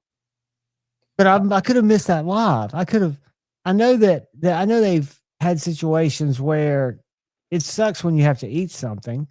Even if it's something where you're eating profit. I know it sucks. I've heard whining stuff like that about individual issues, but I've never heard anything about it's a hard ass knock life. I've always heard it's a good thing to be in. I know when I talked to him in Atlanta, him and Colin were both very positive about how the business was working. Why'd you have to say names? Because we know who we're talking about. I'm not. It's not I a know, but- secret. It's not bad. To me, it's not bad. It is what it is. I can vividly remember on a stream there being talks of, I can't remember the numbers, but it was something like, it would have been like 10 to 20% is what they were saying profit was. I'm like, that's so full of shit. Because I know what they cost. Right. And, I don't know if they're talking again. I don't remember that. But again, should you say, I think they've said, I think he particularly has said a lot.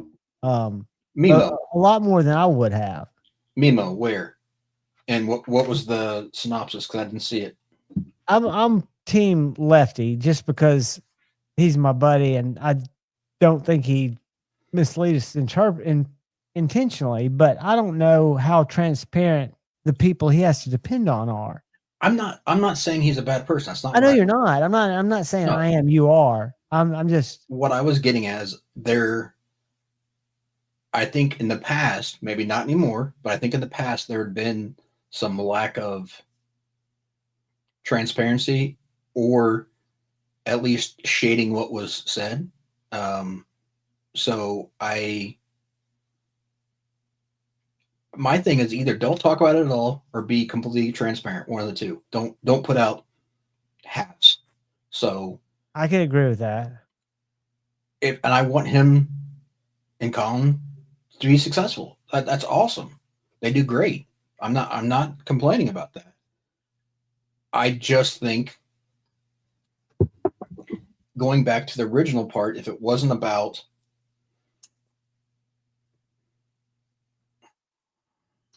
I don't know. Profit's a good thing. I mean, I agree. I'm not saying that. That's always been my stance here. You know that. I don't think profit's a dirty well, I word. know. I'm not saying it's. But we're also making it to be where it's okay to spend that much money on a foreign-based knife. We're doing that. I think I'm doing that. By buying the knife I just bought. So this is tonight. I missed it. Y'all see it? Yeah. Yeah, they're uncomfortable and then they get heavy. They get on you. heavy, dude. Yeah. Like people like, oh, it's only 24 ounces. It's like 24 ounces, dude. Just lug around 1.5 pounds weight. So who are those guys? I know Ben and Grady. I have no clue. The other two. Ben used to be a big feature. I think he had a kid that took up a lot of his time. It's good to see him back, but I didn't see what they were talking about. Attached to your belt all day. I'm sure they were wants talking to about. tip out, bro. Tell me your grilling is not better today than it was last year. Yeah. That's a Right? good point. And so it's just that relentless pursuit of getting better. And I want to do better. Like, All right. That's enough. Anyway, that was on tonight. Cool stuff. One of these days I'll be a clip channel and we'll have like clips to look at where we can talk about shit. Make fun of people. Huh? What? So I don't think that would be ideal. Good for me. Yeah. But people can talk about me too. I always say stupid stuff. Hey, Pitt.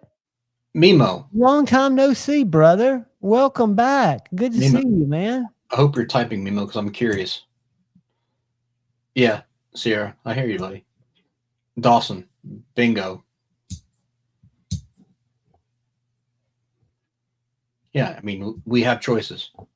Yeah, again, I'm not just dick washing or ball washing for those companies. I just don't know. I don't know where I would be in that situation if I was trying to do a performer. I think of it back 20 years ago when I did that and I actually helped set a market value for a product that was overpriced, and we knew it going in. We weren't hiding the fact that it was a luxury product and it was overpriced. When you could buy something for $600 a foot and ours was $1,800 a foot. But we justified it. Granted, it's easier to do when you're building it here, making your joints here, in doing things here. But Yeah, I mean, I don't want to beat the soapbox, so it is what it is. But I'll leave it there. I was going to show y'all's Puck's nuts, but he covered it with his tail right when I went to show him. They were shining brightly. Nobody wants to see that, John. I thought it would change the subject a little bit. We can just move on. It's okay. No, we don't have to move on. We don't need to see cats nuts to move on. There were some fabulous cats. Now we could always do a.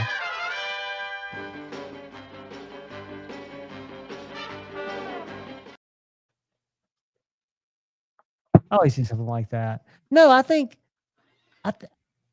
there's so much that, because Kyle, what you echo, what I hear is also echoed where I'm going to go hang out.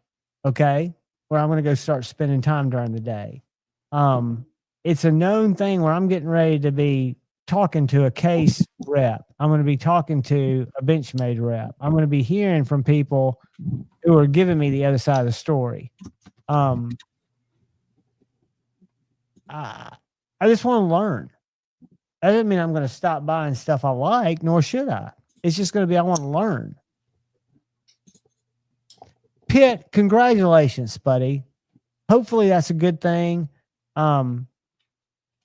Said Stevie, you get a nannerpuss, but you also get a man hug. But first you get the nannerpuss because you asked. You can call me Nannerpuss. And guess what? I love Nannerpuss. You can call me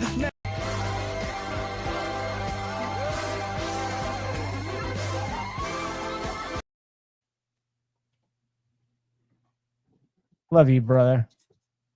Mimo. Okay. I just was curious. I mean, if there was a justification or if it ever came down to a direct number, because again, Steve, you got a link if you want to come pump. I know numbers, so if you want to come pump, said faction to come hang out with us.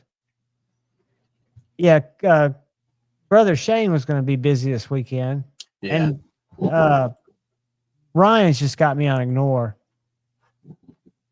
He's just like, I'm not going on Javon's streams anymore. Mimo, there no way.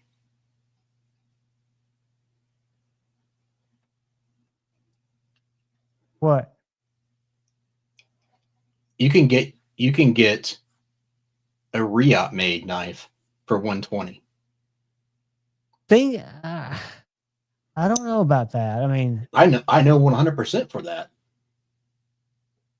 I mean, without a shadow of a doubt, $125 can get you a Riot knife with very, very low MOQ. What's MOQ? Minimum order quantity. Oh, look at you throwing acronyms out there. So fancy as fuck. You don't need to do 300 units. You threw that out there, and even Puck was like, "What the fuck?" Yeah, well. Oh, I thought you were gonna get a nut shot, but you didn't. Yeah, good to see you too, Paul. Fucker. What's up, Stevie? Paul, we love Kyle. Kyle is actually the brains behind anything that happens on this show.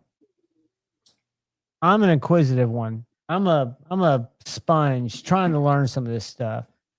And believe it or not, I'm not easily influenced. I try to dig under rocks. I try to see what's up. Crispy Critter, what is up, my brother? Good to see you, man.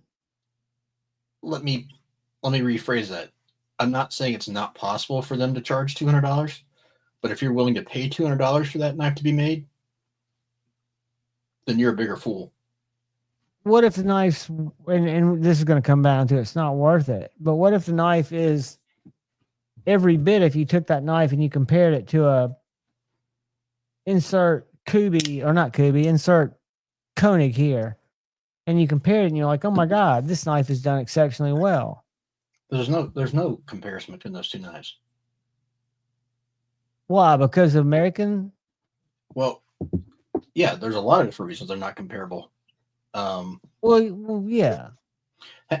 Actually, hold that thought. I gotta My dog's ground. I got to take him outside and bear it back.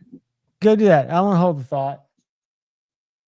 I'm gonna bring Puck back up because Puck's being regal. Puck at any time could jump into action and rip skin off my arm because he just rolls that way. He just absolutely rolls that way.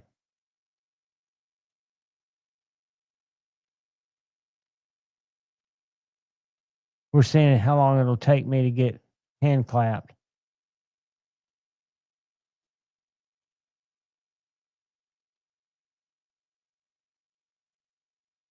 Let me find it, Bando. Let me get rid of Puck.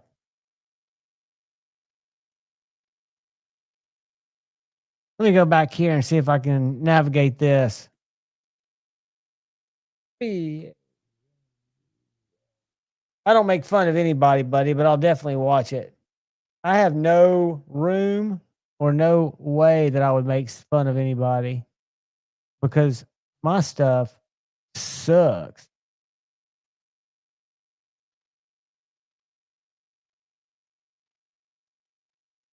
Throw a link in there, buddy. Throw me a link. Puck, say hey to Paul. Hey, Paul.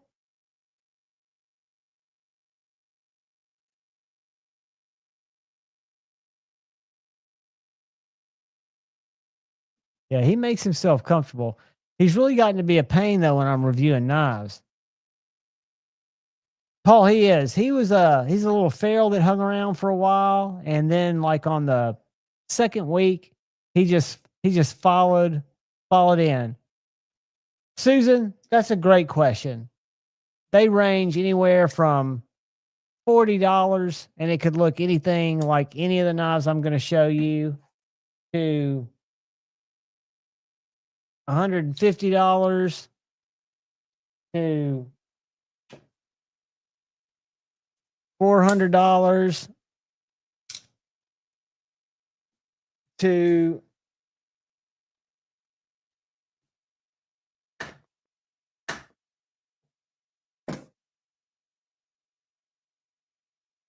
$1,000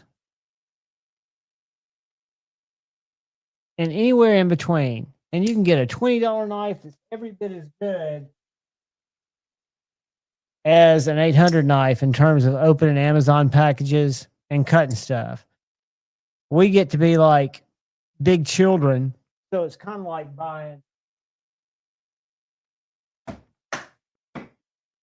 I've never bought purses or jewelry, but I would think that we go through different phases where we look at different stuff. Yeah, you can get Walmart knives for $10-$20 that are great knives that'll cut everything that I would ever cut. But we get into things that just kind of we make dumb purchasing decisions. We're stupid capitalists. Yeah, Bando, that's exactly it, Brando. I love showing different affordable stuff, but I also learned not to make assumptions on what's affordable. I call value knives, and I don't mean that in a mean way. I just mean I call value knives $100 and under, with $50 and under being just a really good value knife. But I kind of break them down in those segments. But I still think there's a lot of people who are looking for more expensive knives. And a lot of times you can justify them by their limited quantities, by the fact that they're handmade by SPK or machine made by SPK or whatever the case may be. I just show stuff that I like, that I'm interested in. That's why I don't review stuff that doesn't grab my attention. These Flisson knives, for example, would not have grabbed my attention if I didn't have an old tree that fell over in the back, not a big tree that needs to be kind of hacked on, that I can go back there and really beat on with these knives and get some footage of it. So I usually don't do stuff like that, but I thought it would be cool. Yeah, and it's great to show a lot of different stuff. You want a good balance of stuff to show. Again, if I was smart, I would show what people want to see. People will tell you what they want to see by how many people view it. So it's no question that my viewers want to see fixed blades in mass. And man, that that knife store video blew up. I mean, people love that. Sorry about that. Oh, dude, you're fine. We were just seeing if Puck was going to be aware of you leaving, and he wasn't. Well, Ryder ate all his food, so he had the zoomies and had to go outside and get rid of stuff. Baptism, what is up? What aren't we sharing?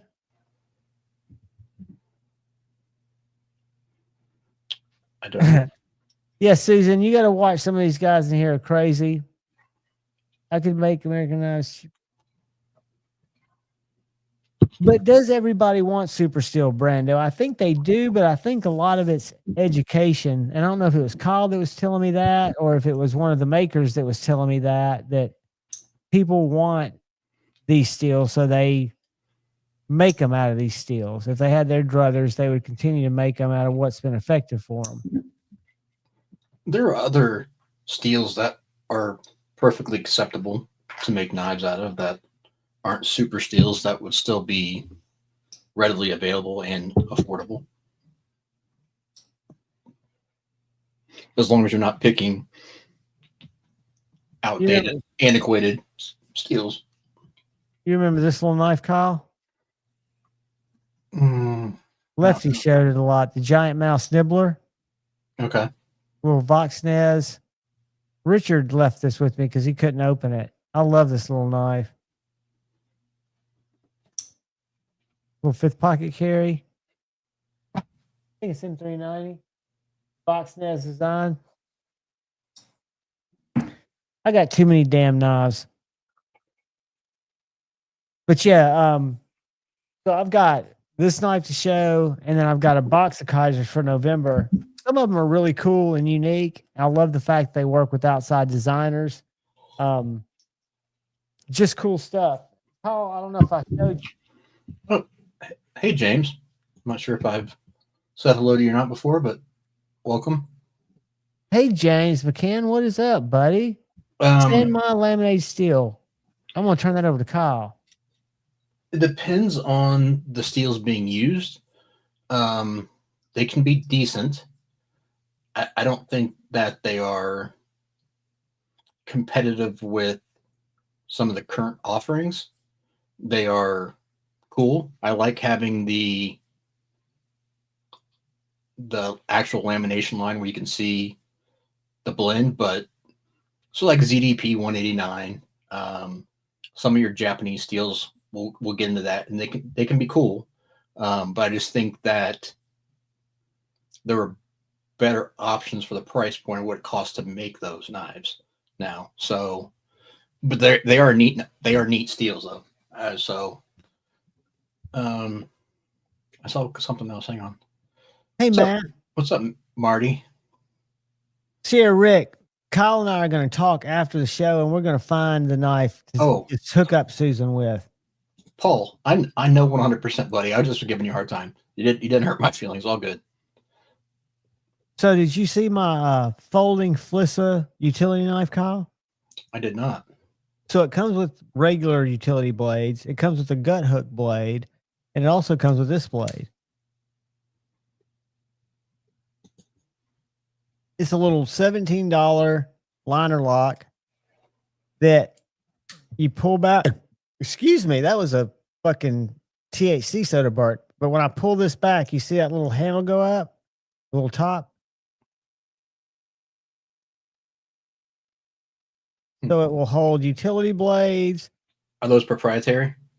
I think these look are. like it. Now the regular ones aren't. So what's up, Matt?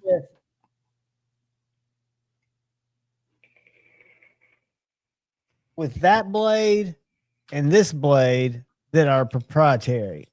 Whoops. So that's my only issue with something like that is if you're going to do that, I don't want it if it's proprietary. Well, keep in mind, that's one blade that's proprietary. It'll hold because of the way it's designed. That looked universal. The one, it'll hold any blade. So I just stabbed myself with.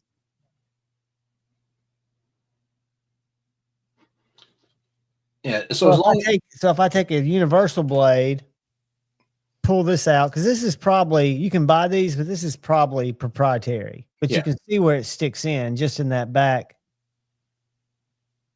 So you put this regular blade in there and it still gives you more blade area.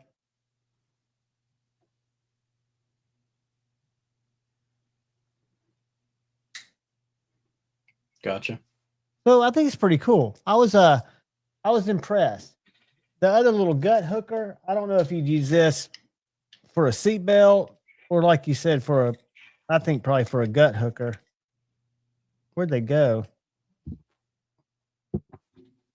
Yeah, it came with these guys too, which I don't think you can buy these for carpentry purposes, can you? Yeah, it's not enough of an actual hawk bill for like carpet or anything like that. No, I wouldn't think so. The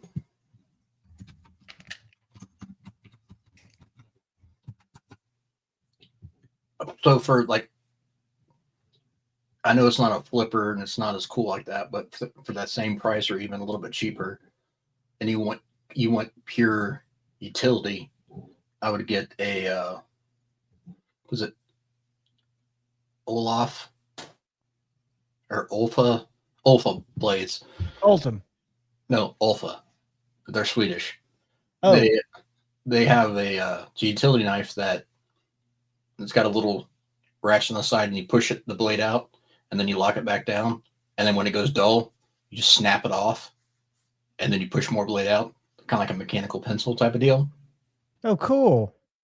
Like the ones that break off? Yeah. That are segmented like a tapeworm? Yeah. Jeffrey, I think there's a lot of truth to that. I could be wrong. Kyle would know, but don't you think some of these specialty knife steels are made in smaller quantities because they're specialty knife steels and that could drive the price up?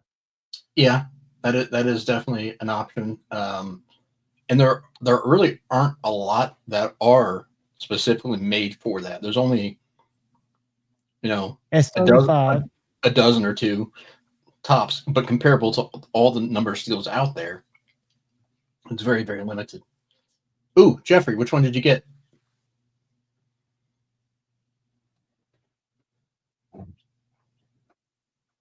Ooh, Vulcan.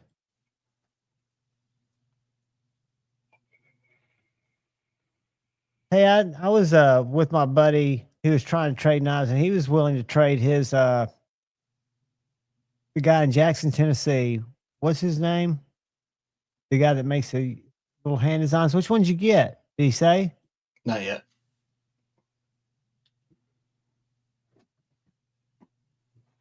Simmons. His Simmons with a Spidey hole he was willing to trade. I was surprised. I ought to get, not that I care, because I don't want an affiliate or anything with that dude, but I'd like to know him to know that I'm sending people to him, promoting him. You definitely need to. Just let me know. I had reached out to him a few months ago, I wanted him to make one for me, but he wouldn't take on a custom order. So, oh yeah, that was the XL one. Those are awesome. The Tanto purple carbon fiber. Is it on here? I probably pulled it down. It was the larger one that we showed the other night. It's down further if it's on there still. That's it right there? No, that's not a Tanto. If you're right, it's not. Ooh, this one right here, maybe? I don't think so. I think that's it's a Tanto fixed blade. You missed a miles or chat up there from Maddie. I highlighted it for you. Oh, I'm not on the chat size. Where's Maddie? I got it. I highlighted it for you because Maddie, you get a nanopus and a hug. You can call me Nannerpuss, and guess what?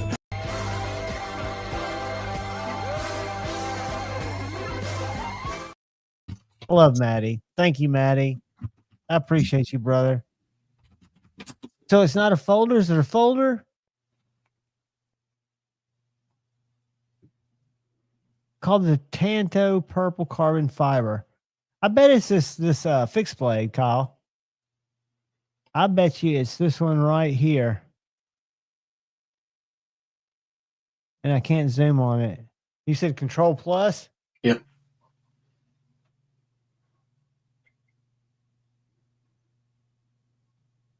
Can you see that? Just hit it like Control Plus like 3 or 4 times. Control Plus. Control Plus. It's doing nothing. That's because it's pushing shift. Hold on. There you go. That's the one I'm thinking. Yeah, it's not it. It's a folder. He said it was the same overall size of the Warncliffe. That's the one he pulled down. Okay, so he's already pulled it off the site. Yeah. So it's the overall the size of the one we looked at right here. That one. Yeah, that's a pretty knife. I can't wait to hear what you think of it, buddy. It is a sick combination. They're cool knives. And Kyle Lefty live in 55 minutes. No, he's talking about from last night. Thank you, Mimo. I really, really appreciate that.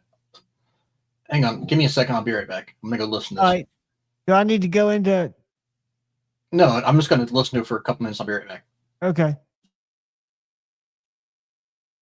Kyle's doing some research for us, so we don't have to. So let's see what time Maddie's live. If S. Kendall is still in the house. Oh, guys. Look what just came from my feed.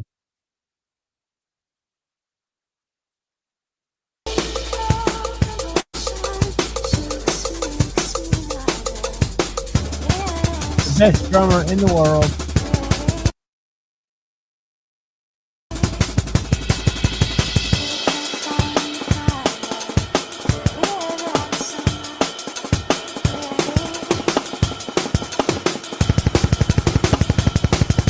The bass drum.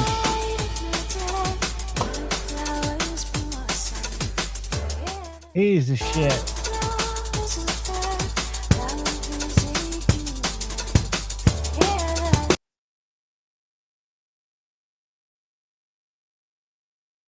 All right. So said faction will be coming on tonight.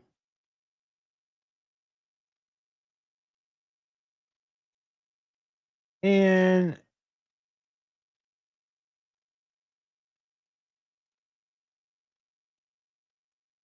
in 60 minutes, in about an hour. So, guys, do yourselves a favor. And after this live stream, go over and hang with us at said faction. These guys put on a good hang. I'd love to see Lefty live. I need to reach out to him, and I'd love to do an off the edge with him again on Saturday night. I did not know he was live last night because Thursdays were his nights. I always liked Lefty's lives, and I always enjoyed arguing with him on Saturday nights. We had a blast.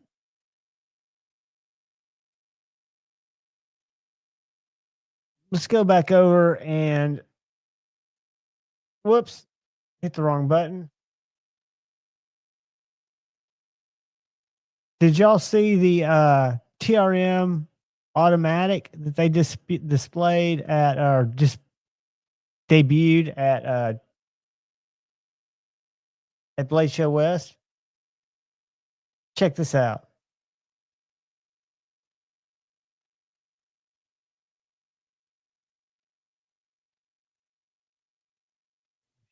Reel. Find a reel. Here we go. Cripple Crew. We are here at the TRM booth checking out that TRM Neutron Auto. It is amazing. It is gorgeous. And we are about to get Marianne Halpern on video talking about this amazing knife with us. This is so far, by far, my knife of Blade Show West. Stay tuned for Very, very cool. And I love these The micarta Springfield blanket EDC exclusive TRM tag-along tag-along in Mexican hammers blanket again. G-Carta is now available. TRM made these to help us celebrate our 3rd anniversary, and they turned out absolutely. TRM is bringing the heat, guys. If you want a small, mid-size, USA-made, quality knife, it's one that you really can't beat. Banda, who's that? Me and the TRM guy? Those guys just started with them. I've been friends with TRM for 3 years longer than I had a channel. There's Puck. Got his snooze going. Got a full belly. See his broken tail. Okay, I'm back. You back? What'd you find out? I didn't know he was live last night. I would have watched it. So he was saying why they left Best Tech because of the cost, and they were going exclusively to Kubi, and then now look, they're working with Riyadh as well too. He talked about some of the reasons behind it. Well, then he said he was trying to justify the price increase from Vanex, saying that Vanex was going to cost $50 to $60 more a knife, their cost, than S90V. Which could that be a reality in China, or is it just impossible? Well, the only way that would be possible is if they were actually using real Vanex and comparing it to their own S90V, because the cost of S90V versus Vanex is negligible. Unless they're got shipping figured in there, because they haven't dialed in Vanex yet, which doesn't make much sense on its own either. So that doesn't make a lot of sense, but that could be what they're telling. That could be what they're telling them too, because they don't want to work with it or don't want to deal with it. Right, they're trying to find a way to price it out of the. Or they'd rather stay doing S90V because they got their own version that they can do for pennies on a dollar. So it doesn't make sense for them to want to work with something that they don't have, an analog of necessarily. But if you look pound, or like if you were to go buy a bar of Vanex and a bar of S90V, they're within like $2. I mean, it's not much difference. Right. I'm typing real quick. Watch the chat for just a second. Yep.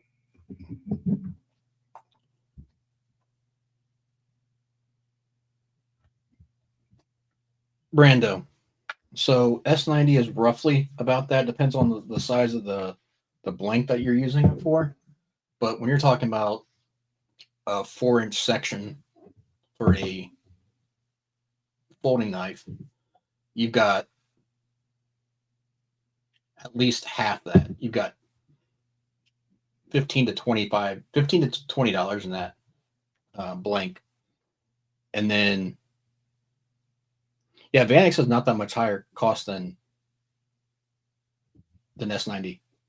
And the difference between grinding Vanex and S90 is not going to be significant enough to add up to much difference in consumables either. So,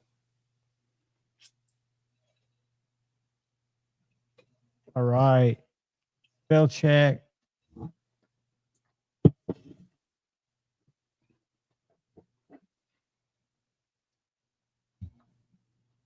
So like right now, because I went and looked it up, Alpha Knife Supply doesn't have any right now, so I can't compare.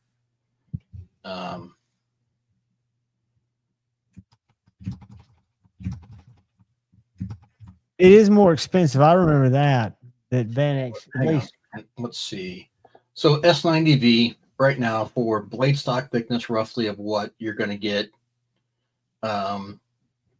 in a folding knife, especially at that size, you can get a 1.5-inch piece of width, so height, which is going to be most blades for a folding knife, and 23.5 inches long, so roughly 2 feet long. So if you're doing a 3.5 inch blade, let's just say you're going to get 6 blanks out of that, and then still have room for your cuts.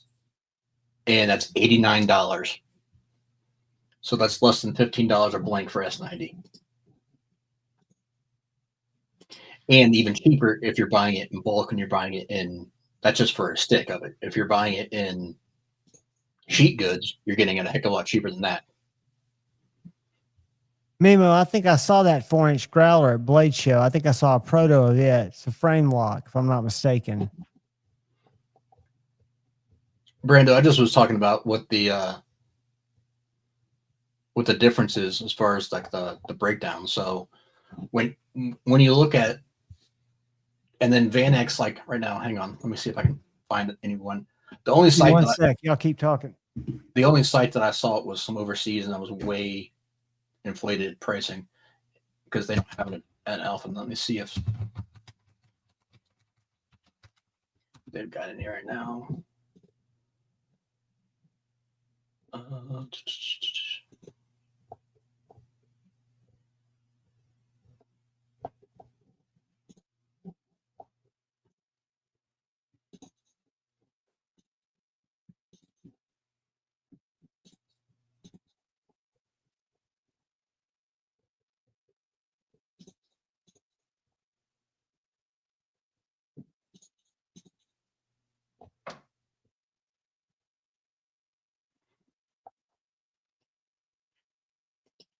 I had to grab my cherry Dr. Pepper. Sorry, guys. You're good, dude. I'm drinking a cherry 7-Up right now. I haven't had a cherry 7-Up in a long time. I like cherry added to my phenomenal. To my DPs. I used to like it added to my Cokes, but I got over Coke when I quit drinking bourbon. Yeah, they don't have any in stock right there either. So it's hard to put a dollar amount right now, but based off of what they were in the past, there was not a significant increase. Unless something has changed recently and Noodle Home has jacked the price on it, then that very well could be. But going off of the listing pricing, the past existing pricing, there was not a significant jump. Hey, Cliff saying hi to you, and you're blowing him off. Cliff can chill out. What's up, dude? Yeah, we're talking less than $5 a blank difference. So to charge $50 or $60 more is insane.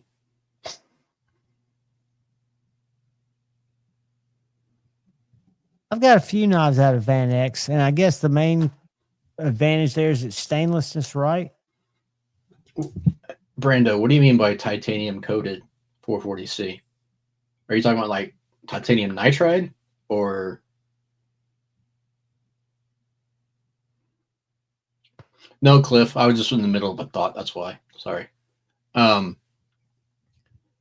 Mimo, do you not have the option of picking what your shipping is? Because I know UPS gets right through. They have zero issues. I know that the actual postal carriers do, but UPS doesn't have a problem at all. Where's that mainly affecting? What parts of the country? He's talking about for Canada, the postal strikes in Canada. I got you. Yeah, I can get knives shipped to Canada through UPS. I don't have to deal with taking them apart or anything. Just literally just slap them in a box, send them through, and they get there in 3 to 4 days. Because you got a secret on how you fill out your bill of ladings, right? Or just a certain way? Yeah. Mimo, you might need to start getting a proxy, bro. I'm not trying to be a jerk, but I'm just saying that might actually save you some hassle. Cliff, I didn't ignore you, brother. I'm just terrible. When I'm behind the scenes, like looking at other knives, trying to pull up stuff on Instagram, I don't see the chat. And even when I'm here, my brain's probably 35% engaged in chat, just trying to keep the wheels on. and to keep this cat that's like right here from just waking up and going nuts on me. That's kind of why I've got him on camera so I can see him move like a child's camera. It's not as easy to keep up with Chad as what people think it is unless you're actually back here doing it. What's up, Jesse? That's interesting. We love Cliff. I understand what it's like to feel like you're screaming in a void. Then you wonder, have I been fucking putting time out and I don't know it? I know for a long time, Shane and I forgot who. We need to put Cliff in timeout. Hang on, I'll do that for you. No, it's Cliff's a mod. Is he not? Yeah, he's a mod. I can still put I remember when out. Jesse or Shane and I used to go into Jared's live. One of his mods kept us in timeout, and Jared would get pissed, and we'd go back in there and we'd be in timeout again, like kind of perpetual, kind of banned. Our chats were banned. Yeah. Mimo, well, just find someone that is willing to do it for you. It's not that big a deal unless you've got, I mean, if you got a 3 or 4 pieces that got to order in roughly the same time frame, or you're not in a super hurry, have someone hold on to them and send them at once, or if you're just doing a one-off, then it's definitely not a big deal. But if you need help, hit me up. Brando, I would be highly suspect of that because that doesn't make any sense. As far What am I missing? as the metallurgy, he's saying that they're saying they're titanium bonded. That doesn't make any sense why you would put titanium on 440C. Seems like it could go the other way around, doesn't it? Or does that make just as little sense? That doesn't make any sense at all to me personally, but well, I know like Doug Dasher, this guy who sold a knife, he sells several knives. They're more art knives, but they're weird Damascus style, samurai style, bent folded knives. I call it folded for lack of a better term, but it seems like you want to fold the blade steel over the titanium because the titanium is softer. Is that wrong? yeah, and I just don't see there's no benefit to it, so I don't understand why anyone would even. Is it to keep contemplate an old type of construction technique or manufacturing technique alive? Could it be that simple? No, Because people like that line? if you're going to do that, you just do 2 different steels and do, like we talked about earlier, do like a sand mine or something. Yeah. But, Mimo, that's fine, buddy. I just was throwing it out there. If that ever becomes an issue or you need something quick, let me know. Kyle, on Alpha Stones, do you do anything before you use them? Are they pretty good to go? They're good to go out of the box. You don't have to flatten them or anything. And you still start out with your first stone dry? I think my first stone's 100. On those, I would not use the alphas dry. You do them even the first one wet? Yeah, I would. The only reason I don't do it on mine is on my first stones because it's different makeup than.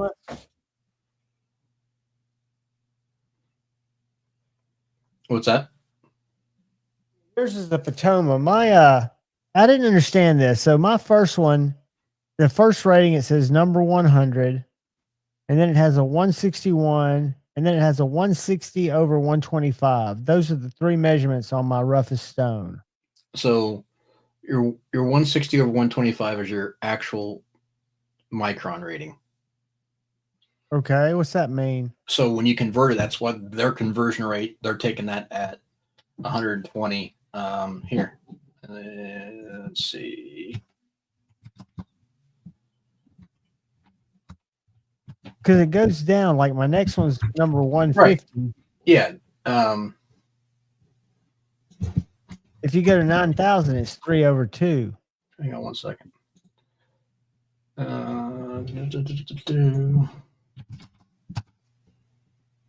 Okay, so at 160 grit, it is, or I'm sorry, 160 microns, it's 102 grit. 125 is 132. So they're saying that stone is somewhere between 102 and 130 as far as the grit rating. It's got a range. That's why they'd say 160/125. Okay, so that's the converted grit from a number 100. Correct. So a number 1500 is a 14 to 10 grit. Right. So 14 is 1347. I got you. And 10, what does the middle number designate? Do you know? Because some of them get a letter involved. You're talking about like an F rating, like. No, it says I don't have the stone in front of me, but I wrote down to ask you questions. They've got like a SD 161. Oh, that's the SD8, SD5. That's the significance of how they mark that's their labeling for the stones. Like their model number. Yeah. I got you. Here, let me do this. No, that answers it. I was just curious. Here. What I'm doing is I'm posting that link in the chat. That is a conversion rate. So if anyone ever wants to know the conversion rates from microns to grits or different grits, you can use that. Oh, it's a little calculator tool, guys. I'm gonna save this in my let me share what it is.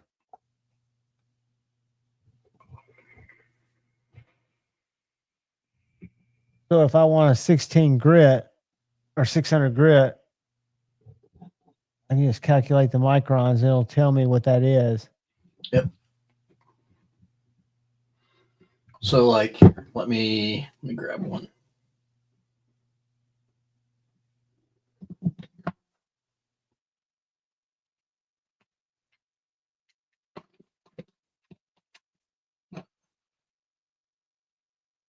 So here's the one that they have, right? And this is the 600. So that's a 28.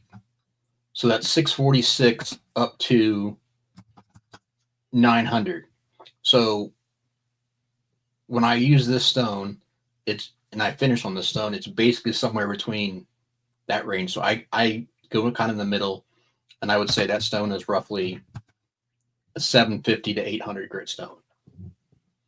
And then the 240 is this one, which is 60 over 40. Yeah, so 288 to 440. So this one, I think, and plus these stones polish better than standard. So I would say this is probably closer to that 400 range than it is the. So if you're just looking for a toothy edge, the 240, even though it sounds low, is still plenty good. Well, what I was going to talk to you about off camera is I've got a set of 7 stones, right? From 100 to 9,000. And I'm sure I only need to focus on probably 4 of these stones most, right? For what I do, for my sharpening. Yeah, less than that even. So, okay. So remember when, if we go back and I was talking about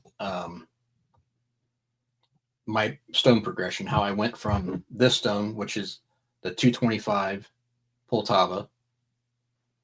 What would be a comparable? Well, that's what I'm getting. Like 100 or 150? I don't know what their grit ratings are. So this micron is 100/80. Okay, I got a 100/80. My number 150. Okay. Why is it rate higher or lower than my number 100, which is 160 to 125? That doesn't make sense, does it? I'm sorry. What was that again? The numbers? My number 100, which I thought because of the way that they're numbered, that would be my roughest one. Right. It's 160 to 125. My 150, my number 150 is 100 to 80. That's right. Never mind. I'm not thinking right. Okay, so that's the first one you use. All right. So my point is, so this one says 225 on the actual stone because it says 225 grit. Okay. You see that? Yep. And then you see this one that says 240. Yep. And you say this one that says 240, right? So people are like, oh, I'm always like, why do you go from 225 to 240? Well, this is actually like 160, and this is actually closer to 400. That's why there's a difference in jump there. But if you look at the actual breakdown of the grits, I'm sorry, the microns, not the grits. So in my case, I would go from the 150, which is the 100 over 80, to the 240, 60 over 40 next. Or you could do 100 and then 240. So choose between the 100 and 150? Yeah, you don't need both of them.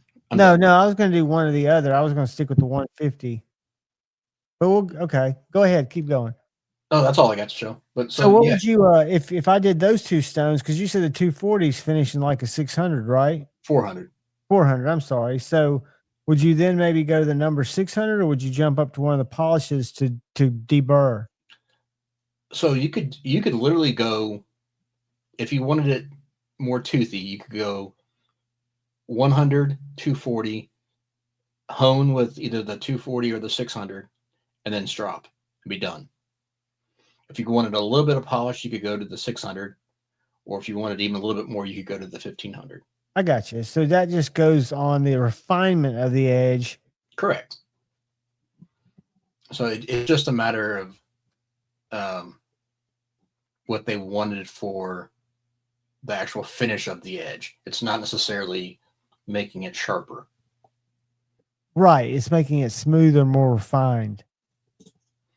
Hang on, let's see.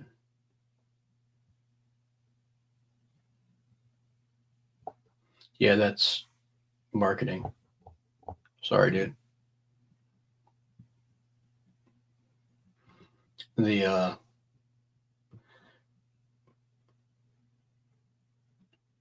unless it is completely folded and it is a composite, then it's different. If it's a coating, it's not. There's no. You could get corrosion resistance potentially, but you would not get any hardening of the steel. So you're not getting any extra toughness or edge retention is basically what you're saying. You're just getting it more protection. Potentially, yeah. Yeah, I mean, just use it to practice on, and then that you learned, and you can get something else to work on. I'm really hoping these stones are my missing link, getting my sharpening back on point where it was. And I'm going to try taping them. Shane's got an interesting way to just tape over the apex and then sharpen through it. Have you ever heard of that? Not with the captain tape, but with the other tape. Yeah, you just end up. To me, I'd rather just because it gums up the edge. Yeah, I'd rather just be cautious personally. And use the captains. If you're having problems lifting the stone, then yeah, do that. Otherwise, or just wipe more often would be one way to eliminate that. Like, I think it sounds like you're wiping between every 5 to 10 strokes. Yeah, but I'm also very cautious and I'm not lifting. So I'm not going to be, I think you're getting more, I think you're getting more problems from lifting than you are from the actual slurry. Right. Just from not keeping my stone flat the whole time. Right. I think if you got that dialed in, I think you'd have more consistency. So, Rody, you're talking about this. This is the grit conversion rating based off of all the different types of stones. And it works, but it's confusing for a lot of. That's why I just say if you can get something in the micron, go with the micron. Or if you know something is in F rating, just look at F rating conversions. And there are formulas out there for it. I've got a table for Veneves and F rated stones that I can share with anyone. But yeah, this is available, but it's not the most simplistic chart to understand, to decipher. Good to see you, Rody.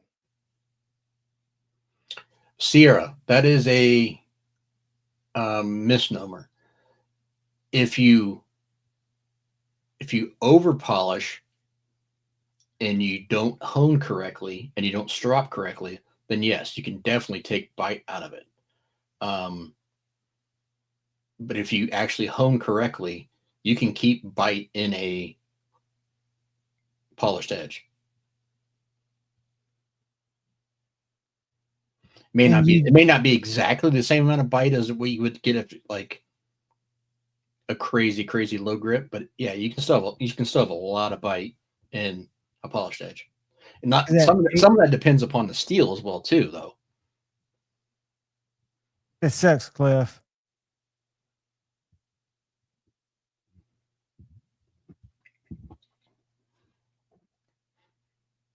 I'm sure we can come up with a sharpener for you. Sounds like you need a better nephew. We can't take care of our brother's keeper, right? Can't choose our in-laws and our fam. You can't choose who you're related to, but you can choose whether or not you're in contact with them. Yeah, a lot of times you don't know till it's too late. Yeah, to me, I've been in sharpening for 5 years. I mean, I've always played with sharpening with early simple systems to more specific systems, and I still feel like I don't know shit. Paul, no. S35 will actually slick up pretty fast. It is not one that you want to polish. It's better left with a medium to low. I'm sorry, Cliff. I didn't mean to interrupt you, Kyle. No, I was done. I'm just saying it's good for medium to low. It will get slick. Is it CPM 154 that does well? Which one have I heard does well? CPM 154 gets slick too. It gets slick, but it slicks up easily. That's why people like it. Well, if you don't want bite, then yeah, but it'll. I mean, from a maker standpoint. Oh, so there's a difference between abrasion resistance, like hand sanding, and edge retention. So, like CPM 154 and RWL 34 and some of those steels are very low on the abrasion resistance, so you can polish them in, as far as the actual finish of the knife, very, very easily. So you don't get scratches on surface scratches on top of that, cutting through cardboard and stuff as much? No, you would get a lot of scratches if you're cutting through it. I got you. So like this is S35. To polish this was a pain in the ass, the flats. But if this was 154, this would have been taken a third of the time or less to polish that. Did you hand polish that with your different auto grits? Yeah. Oh, hang on one second. I'll be right back.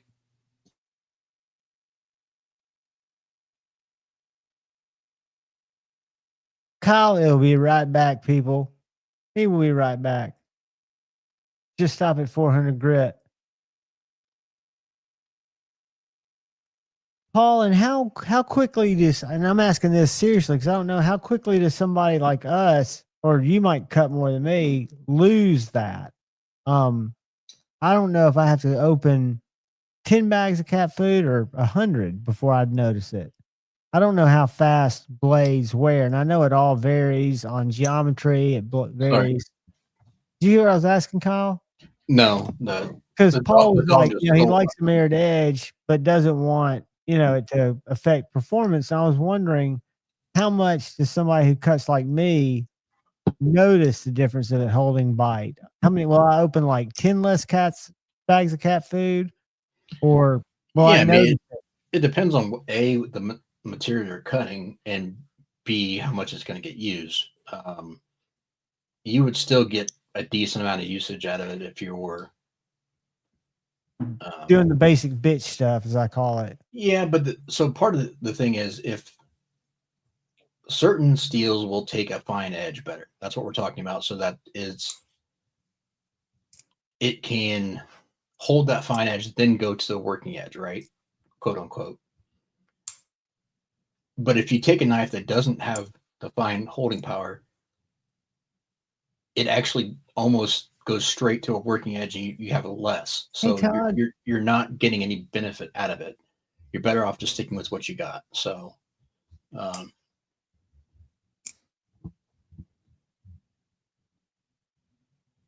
The cat just sneezed. About to knock off 3 knives off my table. Nice. What's up, Toddy? Kyle, did I ask you if you messed with the Kershaw Bel Air? No, I'm not. Dude, it's such a good knife. Brody, yeah, they're not exactly the same, but you're still creating a scratch pattern that you have to remove the previous scratch pattern before to be able to get a polish. So in theory, it is the same principle. You're just not making it to the point where there is an actual edge because it's not on an angle. That's why it's a flat. If that makes sense. I think it makes sense. What's going on, Gary? Good to see you, buddy. Welcome, welcome. Friday Night Flicks, the precursor to Said Faction, the pregame show, so to speak. They do. This is from someone who lived the life, so I can honestly say, not my finer moments. I was never a thief, but I was not a good person. I never told the truth. Somebody's racing in my neighborhood. I don't know if y'all heard that. But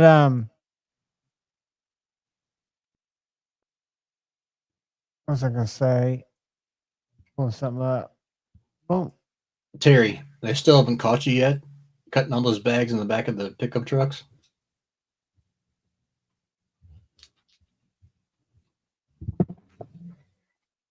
We still got plenty of time. We still got 26 minutes.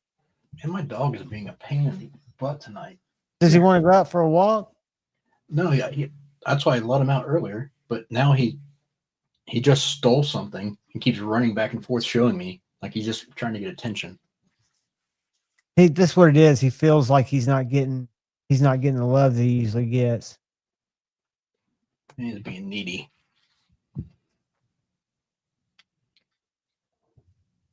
There's Puck putting ball juice on my fucking knives. Thanks, Tyler. So I wonder who we got on Said Stevie tonight. I know we'll have our group. I saw that who did I turn on earlier? That was a different that wasn't even knife related. Bloomy, I do, buddy. Plenty. He's spoiled rotten. It just needs to be able to chill for a little bit by himself. It kind of does look like the Warhead logo.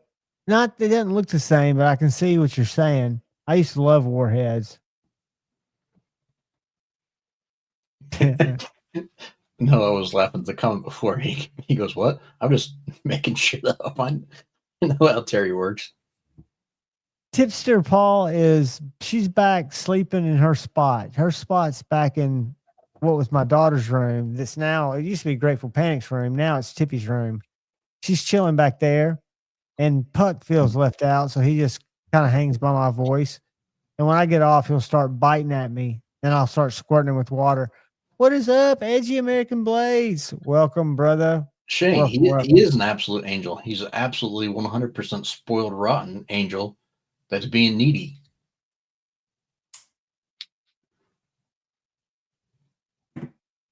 Shane. How you doing, Shane? News. I now own this knife. Am I an idiot? This is debatable. Debatable. Good to see you, brother. You got a link if you want to jump in before we bail out. We'll be bailing out soon. But you're welcome to come in and say, hey, show that sexy Tonto. I woke up about 8 o'clock, and I originally was going to go live about 8, just from just a little doze, and I couldn't focus my eyes. My eyes wouldn't focus. So when I came over and turned on my camera, they're focused now. But I literally thought my camera was out of whack. I might have had a mini stroke. I feel better than I ever had, so maybe it was one of those things that I needed. Shane, hit me up. Let me know how that went. Hopefully everything went okay today with all that. So got you, buddy. Yeah, he's doing family stuff all weekend. Yep, that's what he said earlier. That makes more sense. That's what I do. I'm glad you stopped in. I haven't seen Richard tonight. I guess he hadn't been able to get in with his Starlink. I'm gonna have to play for him tomorrow. I told him I would be his guest if they're out. Y'all haven't seen Richard Hopkins tonight, have you? No. Yeah. He's not got a clear view of the northern sky. Jeffrey, I don't know if you're talking about me or not, but I definitely don't want them. They're not good for you. I don't think it was a mini stroke. I think what I'd done is I'd fallen asleep like this on my shoulder with my elbow on the couch. And when I woke up, I just had been putting pressure right here. And it was one of those things that just weirded me out. Hey, buddy. Hey, buddy. Yeah, that's a losing battle, Jeffrey, if you're talking to me about that. Well, Kyle, you got any parting words? We can get on out of here and get everybody ready for said faction. No, just need to get my dog to shut up. Well, guys, do come by tomorrow to the members live. I'm picking something off his head. He's probably going to bite me. Dawson, okay. I thought you were talking about me and my dog. I'm like, I definitely don't want to get in a biting contest with my dog. No, you got to. Puck's being kind of sweet. Check him out, man. Usually he's like all over me. He likes to have his ears rubbed. Uh-oh.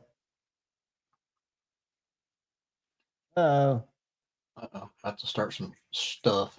Yeah, if you see him coming towards me, you know shit's about to get real. He's laying back down. All right, guys. Do me a favor. Go support said faction. I'm going to drop their link in one more time. And then I'm going to ask y'all real politely to look out for your guy or gal to your left. Always look out for the guy or gal to your right. Look out for each other. Go forward with love in your heart. And choose debate, not hate. Sometimes hate feels better, but always choose debate, not hate. I love you all. Later, guys. Talk to you soon. Peace.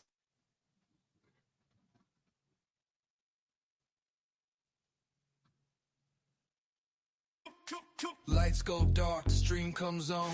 Javon's here, the vibe is strong. Click and clack, the steel in sight. Every edge sharp in Friday night.